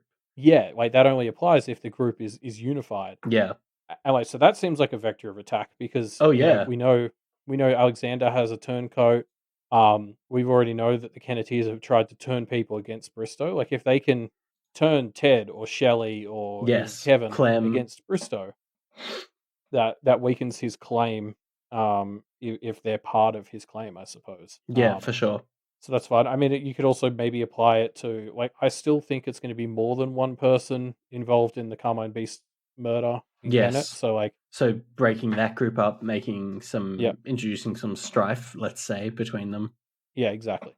Yeah, for sure. But yeah, and I mean, like thematically, I think that really fits because, like, again, like I think this is a story talking about how people can work together, how we can form community, and so the idea that like it's better if you're all actually just a good community, who wants the same thing.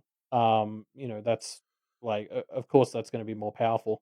Mm, I suppose you got to watch to make sure you don't turn into a cult or whatever, but it just yeah, it fits very thematically with what this story is about, I think. mm, yeah, I agree. Also, this conversation is filled with interruptions by a guy named Erasmus, Mm, who I don't think we've encountered before. So I looked him up, and he's a duality host with Aslaug. okay. And Aslaug is like this Viking legend about a princess who, well, a bunch of shit happens to her. She marries a king after she makes him do this stuff. I'm bringing this up because I'm like, if anybody knows anything about Aslaug or like why Wildbow would have made this the point where Erasmus comes into the story, like let me know because I couldn't Yeah, come up with anything. yeah. I don't know. Yeah, interesting. Let us know, I guess, if you have any thoughts. I'm trying to think of like, I mean, I think it is just kind of meeting more of the players of the game. That's kind of what we're getting here. Yeah, I don't know. I feel like there must have been a reason it was decided that this coup class is the time that Yeah, Erasmus will show up. yeah, yeah. Fair enough. Um, I mean, there's something to the story of Aslag, like, be it like she kind of. So there's like this weird part of the legend. Like I kind of skim read it on Wikipedia, but like Mm, she gets like stolen away because her parents get killed, even though she's like of noble heritage. So she's brought up as a bit of a peasant, but she's forced to hide because basically she's still beautiful because she's a noble, and it's like mm, there's this bit in the Wikipedia thing which is like clearly the author injecting their own like tactical yikes where they're like, yeah, it's just the fact that she's beautiful is the assumed like signifier of nobility. mm. So Yeah. like in this Viking thing, it was just like, oh yeah, well if you're beautiful, that must mean that you're a noble. And I'm like, oh okay. Ay, ay, ay. Yeah, terrible. Um, wow. So yeah, hopefully we'll see some of that, I guess, through this I don't know. character. Yeah, I don't know. Good to know what parts jumped out at you about this legend, I suppose. it just jumped out to me because like if you go read the Wikipedia page, like this is in brackets in a way where it's like the author is trying to as professionally as possible just say, yeah, this is pretty yikes. Mm, yeah. That yeah. Even the impartiality of that Wikipedia article can't persist Yeah. for this story. Um, Okay, so the trio meet up with Nicolette and the other seniors after this class, ready to join in to Jessica's ritual, and they all kind of start going over their roles. Yeah, and on their way there, this is that part I was talking about where I felt like Avery's anxiety is really starting to come back to us because she really frets about the Verona thing even after Verona has forgiven her for the Jeremy stuff. Because like Verona kind of indirectly confronts Avery about it here. Like Verona starts shit stirring her, and then it kind of pivots to them actually talking about the real problem, which like that's why I love these three because Verona can start being passive aggressive and realize what she's doing and actually talk about the problem. Um, but Avery doesn't quite get over it, you know? Mm. Yeah, Avery. It still feels like there's some stuff unresolved from Avery's perspective, at least. Or, I mean, it doesn't feel like Verona's response is, "Okay, I've forgiven you, so let's move on." And Avery kind of can't just accept that because there still feels like there's tension between them. Yeah, or she still feels like she's done something wrong and she hasn't made up for it. Like, it comes back to this: how do you make it up to someone? Whereas like Verona's just like the impression we get from Verona is Verona knowing that Avery feels bad and won't do it again is like enough for Verona to be like, cool, that's fine. Mm, Whereas Avery's just like, "Oh, no, I need to make up for it somehow." mm, But yeah, she's taking that badly. Jessica ignores her hello, which again is like, I don't like Avery shouldn't be taking that personally because like with what Jessica's like about to go through, it's like of course she's fucking like stressed.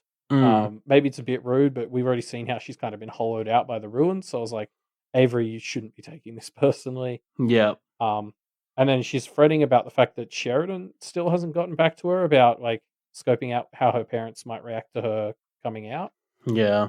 which it's been about a day. So I'm a little bit on the fence about whether, I don't know, for me, that's in the gray area of is that enough time to expect an answer yet? Mm. Yeah, it's hard to say. I mean, we I kind of understand why Avery is kind of freaking out about this a bit because it is just completely no response from Sheridan since. Yeah, So it would be nice for Sheridan to just sort of write back as like, give an update, still working Sheridan. on it. Yeah, exactly. Yeah. Give an update. But I don't know. Also, it's been like one day. I don't know. Yeah. Like, I feel like this is just, like, really highlighting to us that Avery feels like she's getting very anxious again, as this school goes to the shit. Yeah. Yeah. Yeah. I'm sure Sheridan will get back to you eventually, Avery. Just chillax. Something fun that gets confirmed here is that Yadira and her crew have been asking around about the Kenneteers, which Mhm. is explicitly something that Verona, I mean, threatened. She threatened them if they did that. So I look forward to seeing that threat come to a head at the risk of Verona being gainsaid twice. I mean, this time and the Bristow time. Yeah, this is starting to become maybe a bit of a pattern for her. We'll talk about that, a little bit later as well with Yeah. the Shellie stuff, Yeah. but you're right. I think she did actually sort of promise to handle them, if Yep, they she did did. this. So, luckily, that's vague enough that, there's, room to handle them peacefully, but, that'll be fun. Mm. Um, I also, again, I love this bit where Nicolette starts talking to them, and they say they want to remain neutral, and Nicolette's like, "Neutral? You mean against Alexander and Bristow?" And Lucy's like, "Yeah," and Nicolette's like, "I don't know that such a thing exists," Yeah, exactly. and it's just like I feel like the summary of Arc 6 is the Kenneteers being like, "We're going to be neutral," and everyone else being like, "No, you're not." Yeah, I mean they're not, right? It feels like they're very much in Team Alexander right now, whether they want to be or not. Yeah, I mean they say they want to be neutral, but they're going to help Alexander with a ritual right now. Like, how neutral can you be? Well, especially because like Alexander is trying to get them on his side, whereas Bristow has already kind of given up on them, or is Bristow like has pushing them already away. rightfully recognized that they're on Alexander's side. Yeah. He knows So he's I not going to don't. win that. I'd love for them to prove everyone, including me, wrong, and actually end up being neutral and like overcoming this bullshit. But I Mm, just don't know that it's possible. mm. Yeah, in fact, now that I think about it, I think Bristow explicitly isn't trying to get them on side because I think he probably suspects one, that wouldn't work, and two, it would give them an excuse to seek more neutrality, where it's probably worth more to Bristow to have them be assumed to be on Alexander's side. Like, if they're not going to be on Bristow's side regardless, it's better for Bristow that everyone thinks they're on Alexander's side so that there's like more division going on, right? Does that make Yeah. sense or does that not make sense? No, it does. It does. It does. Makes Alexander's side less unified, right? Yeah, yeah, exactly. Like if someone is on Alexander's side and is kind of not I don't know. Yeah. Anyway, um, here's a fun bit. Bree, who we haven't seen in a long time, comes back, and the first interaction she has after having not seen her for ages, right, is she kind of reaffirms her thanks to the Kenneteers for how much they helped her. And just Bree, you're awesome. I love you, Bree. You're a champion. Yeah, well, the context of this is she basically is like, I promise to like owe you one, and you can kind of decide on that. Just try to be fair. Yeah, And the Kinnear is like, isn't it dangerous to do that? And Pre's like, yeah, but like, how are we going to make the world better if we don't start with each other? And I was like, fuck yeah, yes. Like, yeah. um, Great work, we Bree. keep You're a saying, champion. yeah, the Kenneteers keep going out and they don't defeat their enemies. They help fix them and make them better. Yeah, they recruit I them.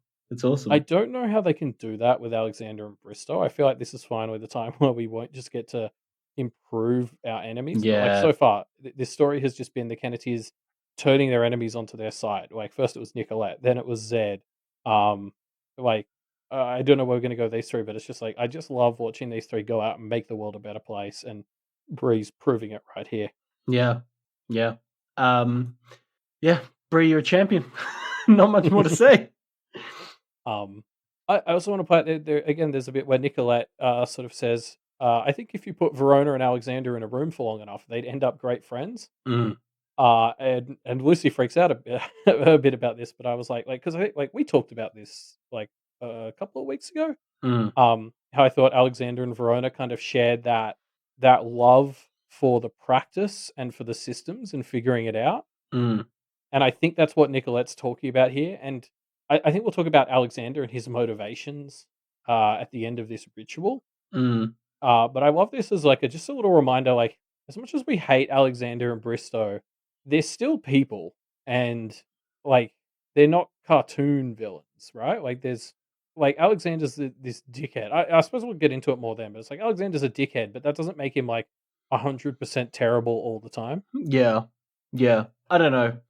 I'm more willing to say that with Alexander than with Bristow. And every time I start to think something nice about Alexander, I remember Nicolette's interlude and how careful and Yeah. cautious she had to be about counting her days and how fucking creepy and terrifying that shit was. Like, Oh, no, don't get me wrong, I'm not saying he's a good person, I'm just saying, like, I guess I don't know, I guess I'm trying to get at, like, maybe dehumanizing him as a villain, like, isn't mm, helpful or I don't know. mm.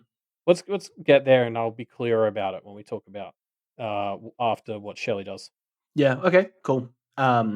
So yeah, the ritual begins and it seems to be working really well, actually, before it is interrupted and disrupted by Shelley.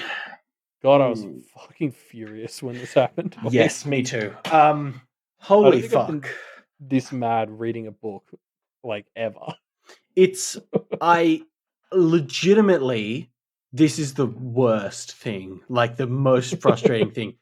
It's so Jessica has been so clearly this is her one purpose, and it's like it has worked. It is working. It is about to work, and then It was, Shelley like, just 2 seconds away. right 2 fucking seconds. exactly, and Shelley just comes in and fucking ruins it for nothing. There is literally she has no reason. I like it's actually just I mean, I don't even think Bristow told her to come and do it. He just sent her to deliver a message and she just incidentally decided to fuck this up. And like it's the what's the opposite of endearing somebody being endearing? Because like I'm ready for Shelley to go down. I'm done with her, Yeah. like irredeemable to me. I mean, yeah, I was to say after this, I was so fucking mad, and I want to talk about that like as we sort of touch on what she's like, but I mean to focus on the positive of this ritual, like how fucking cool is like the lead up, like, and I think like all of this setup is just used to make it hurt that much more when it fails, Yeah. but Yeah. like all the setup, we get like the recap on how it's going to work, all the potential problems, how we're prepared for them. When we actually start the ritual, Zed kind of does this dramatic, like, narration where he's like, and now we turn on the machine of the past and it does this. And then we turn on the machine of the present and it does that. Like Yeah. it's so fucking dramatic. It's like straight out of like, fucking Doctor Who or something. Yeah. Um, it is, yeah, it was brilliant and it's going so well and it's all just used like it's this well-oiled machine. We get really excited on board with it just to have it taken away at the last second. It's the worst. It's so well written. Um, let's ask the question then, Elliot. How much did Alexander see something like this happening? Jessica's reaction is obviously that he intended or foresaw a possibility of this happening to get her on his side against Shellie / Bristow. He does refute that fairly concretely, I think, but I don't know. What do you think? My first instinct when I was reading it was like, "Oh, I bet Alexander saw this coming and he's fine with it." But like the more I read, I've actually changed my mind. I think he genuinely didn't see this coming. He's genuinely pissed about it.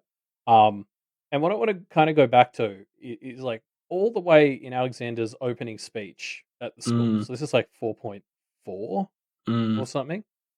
I think we kind of like ribbed on Alex a bit because he gave that part of his speech where he was like, I just love working with other people and like working as part of a team and connecting with everyone. And we were kind of like, yeah, so you can control them or whatever. mm, Um, and I don't think that's 100% wrong, but I, I, I mean, I think he's telling the truth. Like, I think he's got that Verona in him. Like, I think he was genuinely excited to be doing this ritual because this is the shit he lives for, which is getting a group of very different practitioners together to work in harmony to do a fucking crazy powerful ritual.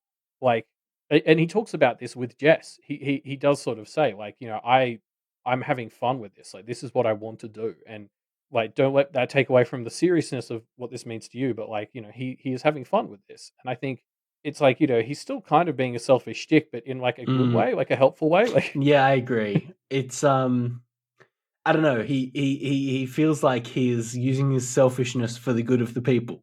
yeah, yeah, or it's like I don't know, like, yeah, like with someone like Alexander, I think this is sort of like this situation where I'd almost be willing to say it's not selfish because he's just so excited for the concept of this ritual that I think he actually is willing to do Jess a favor and like help do it just because he wants to be involved.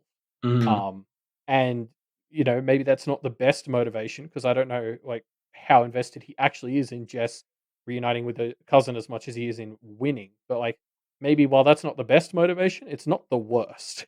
Um, so yeah, like I mean, this is sort of where all that stuff with Alexander comes up. Like I think what this is showing is like with even with someone like Alexander, there are ways to have them work as a member of society, and he's doing all this other shitty stuff when he's on top. But I guess rituals like this are that kernel of hope for me, I suppose, that we can get him to be less shit.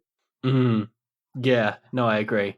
Um, it's again like it's been so weird reconciling Alexander since we got to the Blue Heron Institute with the Alexander from beforehand, and it proves how easy it is to slip into that practitioner frame of mind of biases. You know? Yeah, yeah. I mean, yeah, like he's still doing a lot of terrible stuff, but I don't know. There's a kernel of a person in there, and we just need to get it out and try and fix him. I don't know. Yeah, I mean, like the victim here is obviously like Jess. Like we should talk about how I think Lucy is the one who's like bang on the money, where she's like I think the thing that really upsets Jess and causes her to like not talk to anyone is it's like she, against her better judgment, decided to let herself trust the system and trust Alexander, yeah. and that's what she's mad about. And like Lucy's the one who brings this up. Like it's not about the goal or the target like everyone else thinks. It's about the fact that she was like, "Okay, I will do it. I will trust you. Like I don't want to, but I will make myself do it." And she loses, and it isn't Alexander's fault, but it is, and it, uh, yeah. Like I mean, and this whole thing is built up even in the ritual. Like we see the echo of her cousin, and the echo of her cousin is getting like beaten down by the system. Like these police officers are fucking disgusting in this vision, and so it must have been like on Jess's mind that the colonial system is like built to be against her, and Mm, then just as she's maybe going to get something out of it, it all gets taken away for bullshit that she's not even really involved in, and it's like, well, mm, I'd be fucking furious too. And she's like, I want to attack Alexander, I want to attack Shelly, like fuck all of you, and I was like, yes, like I can't blame you for thinking that. mm. Yeah, yeah. No, for sure. I mean, the real reason she's pissed is just, yes, she thinks Alexander has something to do with it, but the fact that she's being sucked into this against her will, the fact that it's just, like she has nothing to do with this fight, but it is rippling out.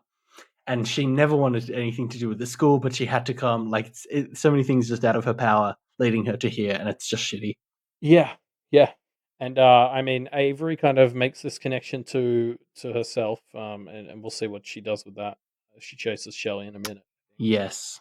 So yeah, Shelley causes a ruckus and delivers a message to Nicolette before leaving. Um, yeah. So, quick side note: apparently, if Bree gets knocked out or whatever was done to her, little hungry choir kids just pop out. Yeah, was that Um, like a defense mechanism from her, or was that like a bit of her guard dropping and Hungry Choir leaking yeah, out? yeah. I think when she got knocked out, if it was like the binding got smeared, I think just a couple of little hungry choir kids pop out, and she manages to poke them back in. But Yeah, they seem to be under her control at least. I don't know about under her control. I think when she touches them, she can suck them back in. But like, Oh, I see. yeah, I mean this this Yeah. feels like a bit of a Chekhov's gun type thing, right? Where it's like, okay, now we know that hungry choir kids can pop out a bray. The problem with the Uh, story, though, Elliot, is there's an entire Chekhov's armory just waiting to be used. Like he's just set up so many. Wildbow has just set up so many Chekhov's guns that there's. I mean, some of them are going to pop off at some point, right? How could they not? yeah, it's Chekhov's fucking that room from the Matrix where they're loading into the Matrix. Yeah, Chekhov's that exactly. um, um. yeah, So but the Nicolette thing is yes, the other the thing. Nicolette whispering is right. Again, another Chekhov's something. I don't know what.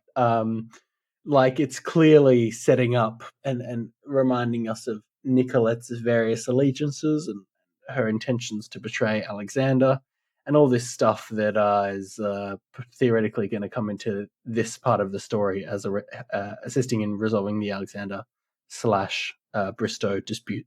Yeah, yeah. So like, I feel like the read is it's something to do with her coven or Yeah, whatever. Bristow knows about it. Is getting leverage over on her somehow from it or something like that. I mean, this is just so performative, like the way like Yes. Bristow must have known Alexander was here. So again, like whenever we see anything, I'm like, well, it too obviously casts doubt on Nicolette, so it can't be. Well, yeah, I don't know. I'm starting to suspect Chase more and more as like, Mm. especially if Nicolette's now getting wrapped up into it because she's technically Chase's apprentice turned Alexander's. I don't know exactly who she belongs to now, but there's almost a competition for claim of Nicolette between Chase and Alexander. Yeah. And maybe Bristow's getting his helping Chase in that. Yeah, I don't. I fuck. Mm.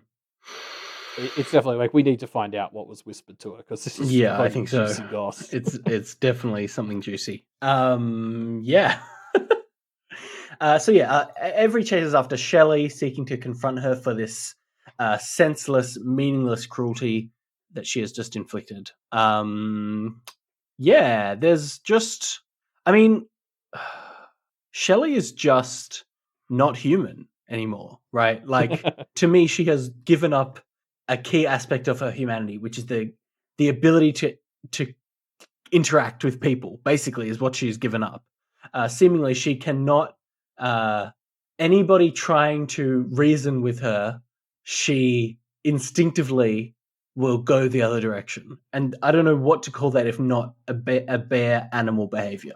uh, just so on our Discord pointed out that it's very Verona's dad behavior. Um, Interesting. Okay. I mean, yeah, he's a piece of shit too. yeah, just that way because especially it's Verona who kind of gets Shelley very Yeah. quickly, Yeah. and Verona is the get things quickly person, but like also yeah, just so sort of pointed out like Shelley is in some ways similar to Verona's dad of just this inability to kind of deal with you and like hold on to it and commit to it. Like she I think yeah, unwilling to be reasonable or equitable is sort of how it's described. It's like, well, yeah, that's Shelley and Verona's dad. In yeah. maybe less intentionally so, but Yeah. I mean, God. yeah, I think yeah, it's interesting. So like Shelley is this bright eyes like as the anti fairy, she's someone who will kind of refuse to make deals, Mm. because like fairies do a lot of that. But also, I got the impression she hates anything dramatic, like which Mm. obviously like that's very fairy to relish the drama, which is like why probably Shelley was so easily able to just disrupt that entire um bloody ritual because it Yeah. was dramatic. Yeah. Yeah, definitely. Um oh god, it's the worst. I like okay, when we first met Shelley, we had this vibe that potentially her attachment to Daniel was her driving force, right? And maybe it does drive her, but honestly, like, all she seems to want to do is just be the worst. Like, I don't know. She is worse than Sharon Griggs. She is the professional of what Sharon Griggs is the amateur at, which is just being a piece of shit, right? Like, that's just true. Well, it's interesting because they even bring up there is like an exception to this. Like as much as Shelley is going to be unreasonable and undealable, Mm, she does care about Daniel yeah. and she does like work for Bristow, so it's not impossible. Um, like I don't know. Yeah, again, I don't want to dehumanize her in that way. Like Mm. it's the same thing I've been talking about with Alexander and maybe even Bristow. It's like there is still a person in there somewhere, and you've got to think about that. Is there I don't know. though? Is the question. Yeah, I think her relationship with Daniel is the proof I'll hold on to for that. Like she is still capable of caring to some degree. We haven't seen any firsthand her caring about Daniel. All we've seen is people We saying do that hear she about it does. a lot, but yeah, you're right.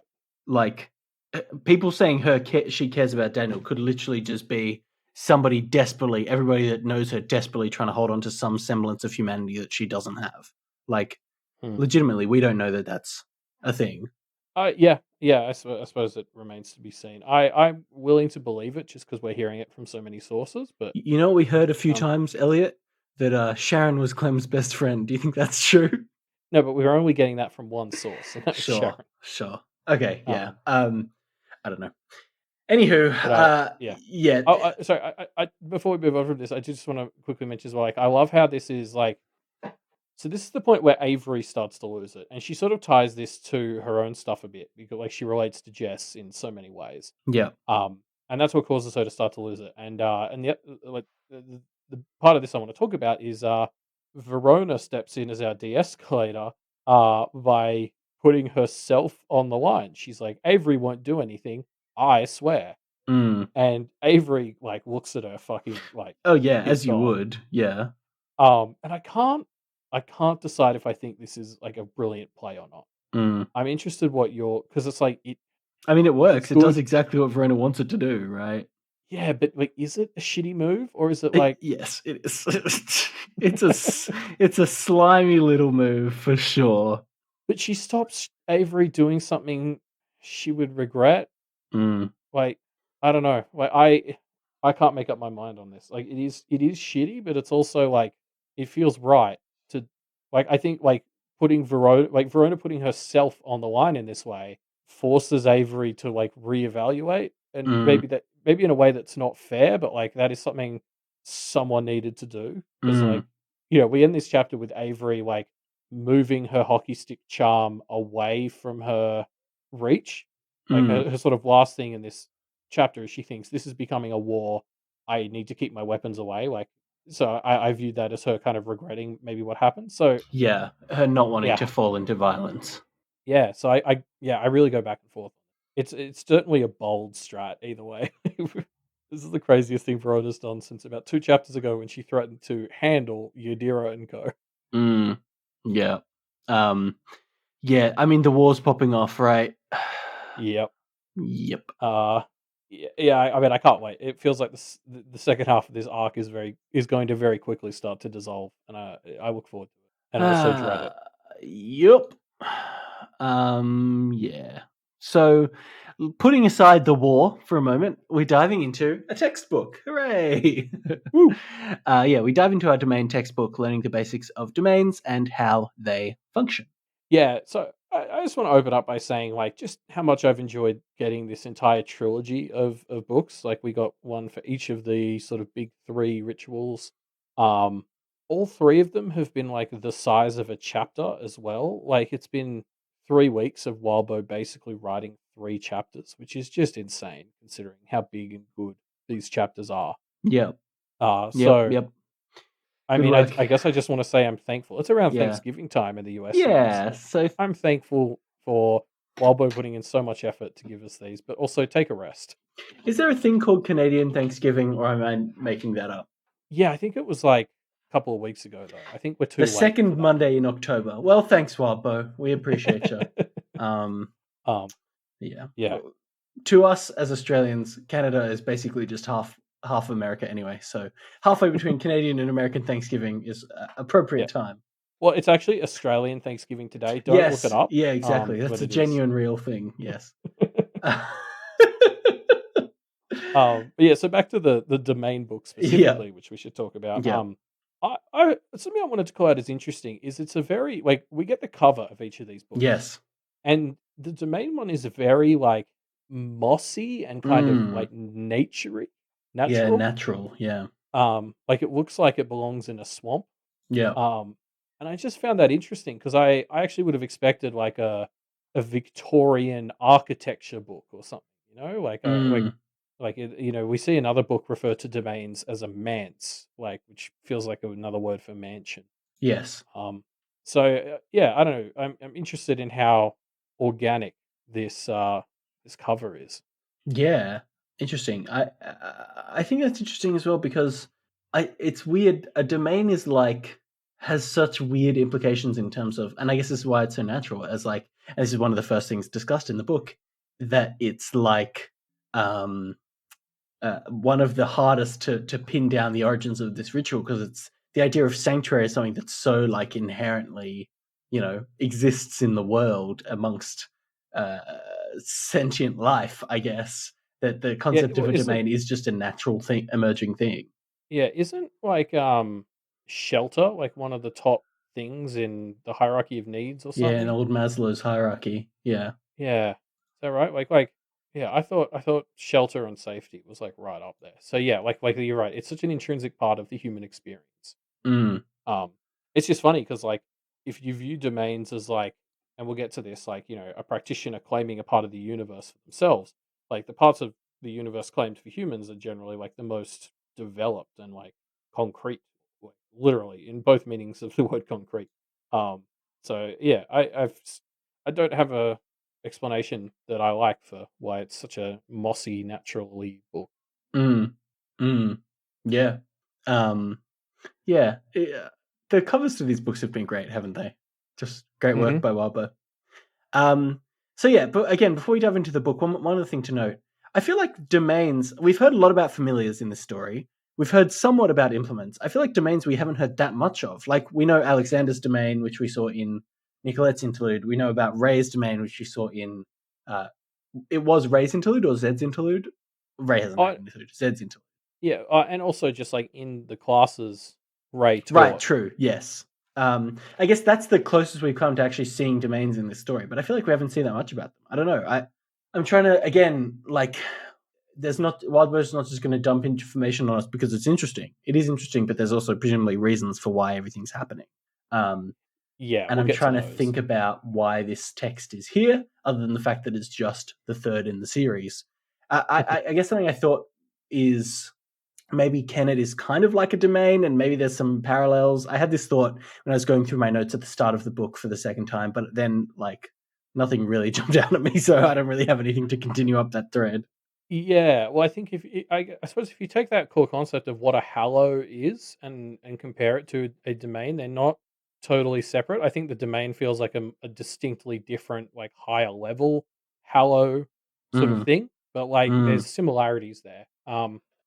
I agree. I think within the concept of pale, or yeah, within the context of pale, domains are the ones. Even if we saw Alexander's and Ray's, I felt like I had the least understanding going into this of what that meant. You know, going into implements and familiars, I sort of knew what taking an implement or a familiar meant for you, and mm. that got expanded on.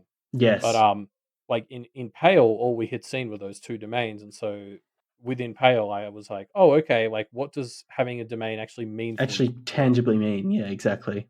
like we only had vague hints. Yeah, there's definitely points to this. Like, you know, we're about to go through all these examples, and like I couldn't help but like pick the ones that you know felt like they were the examples that were closest to Alexander or Bristow, or Ray, and try to like think about what that meant. I can infer about their domains. Mm, yeah. Um, yeah. Did you have any inferences? Well, one of the things they talk about with domains that are similar to Alexander's, like it's specifically kind of an augury thing where this person is looking out Yes. through their domain, and when somebody fires back, it ends up dealing them a much more crucial blow because it's a blow to their domain as well Domain. as their Yes. self.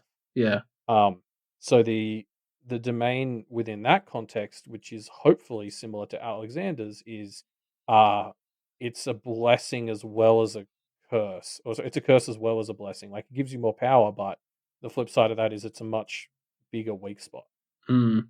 So like if Alexander is using his domain to feed all of his shit that spies around the school, that's a potential vulnerability.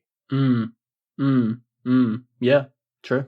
Um, that nettle wisp that the Kentiers put in their room might fuck up Alexander's domain at some point. Yeah, I guess we'll see. Yeah, cool.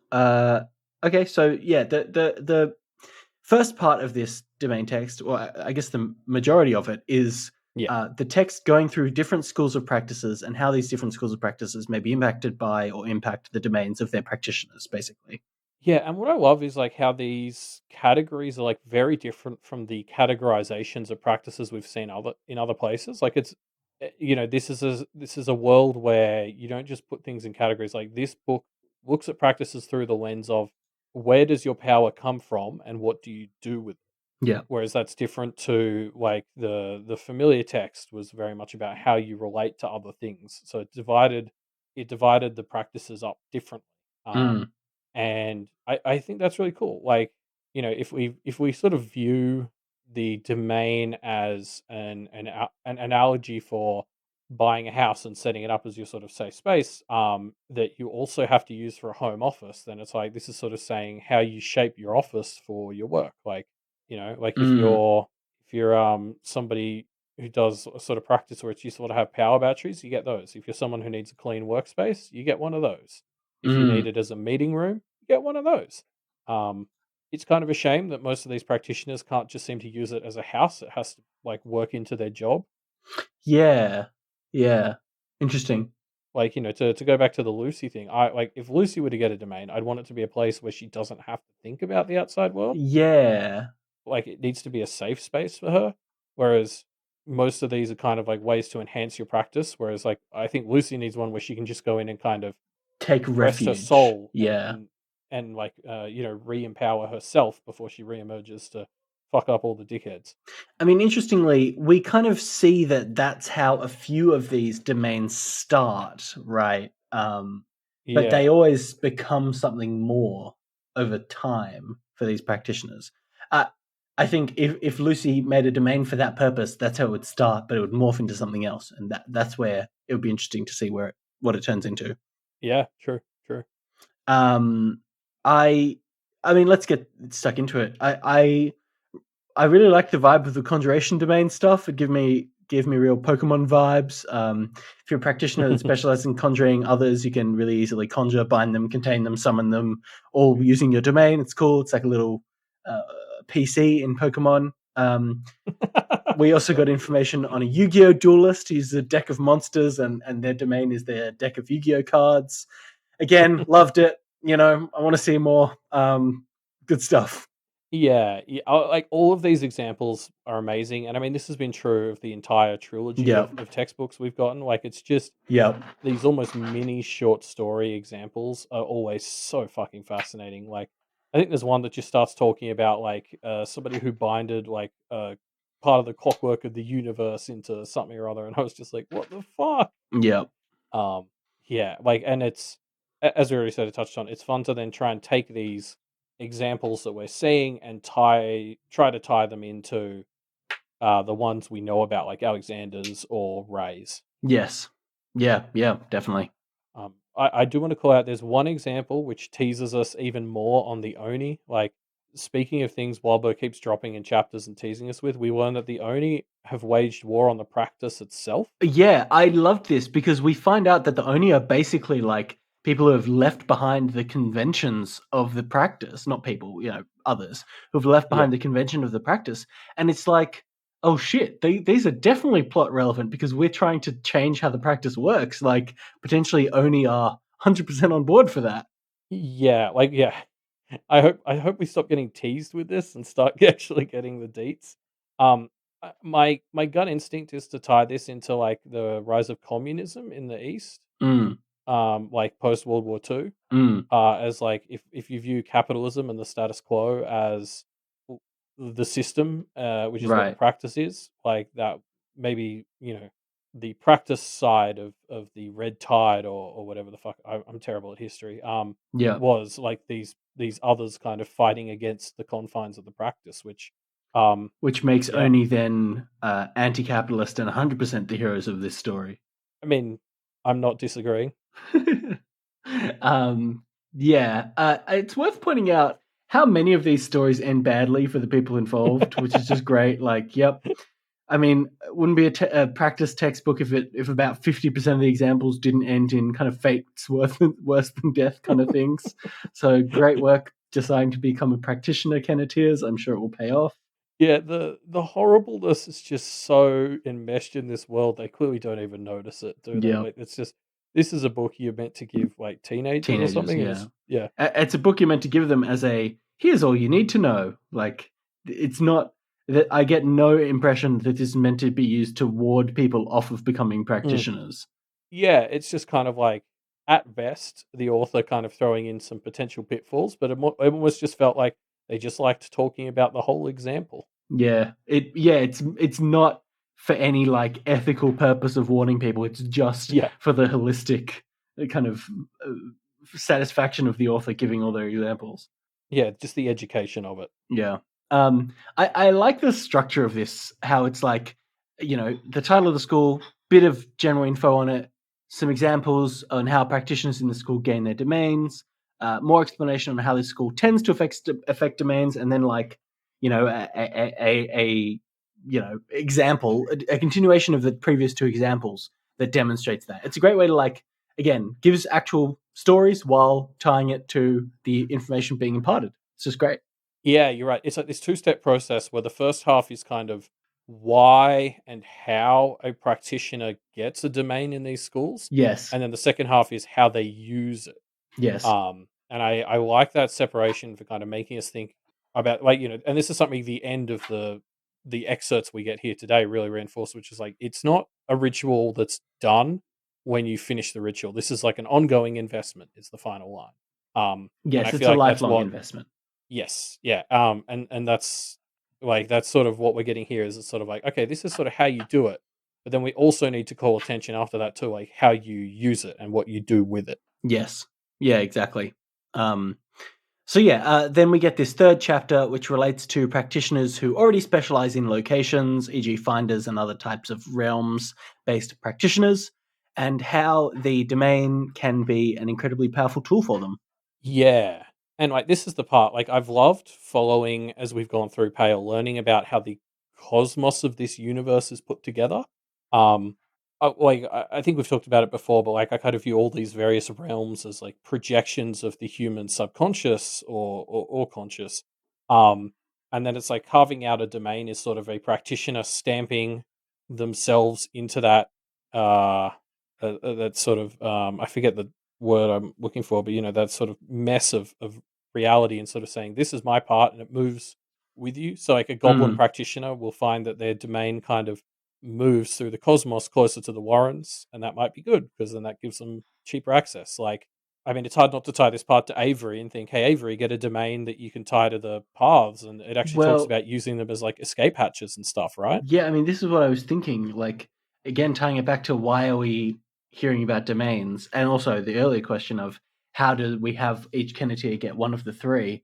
Maybe the fact that this chapter is so much longer and talks about how it's like additionally useful for realms practitioners like Avery as a finder to have a domain is signaling to us, hey, Avery is the one who should have a domain. I mean, potentially even it will allow her to improve her abilities as a finder, yes, but potentially even let her like retrieve miss if things go really well. Like, could who knows what it could do for her?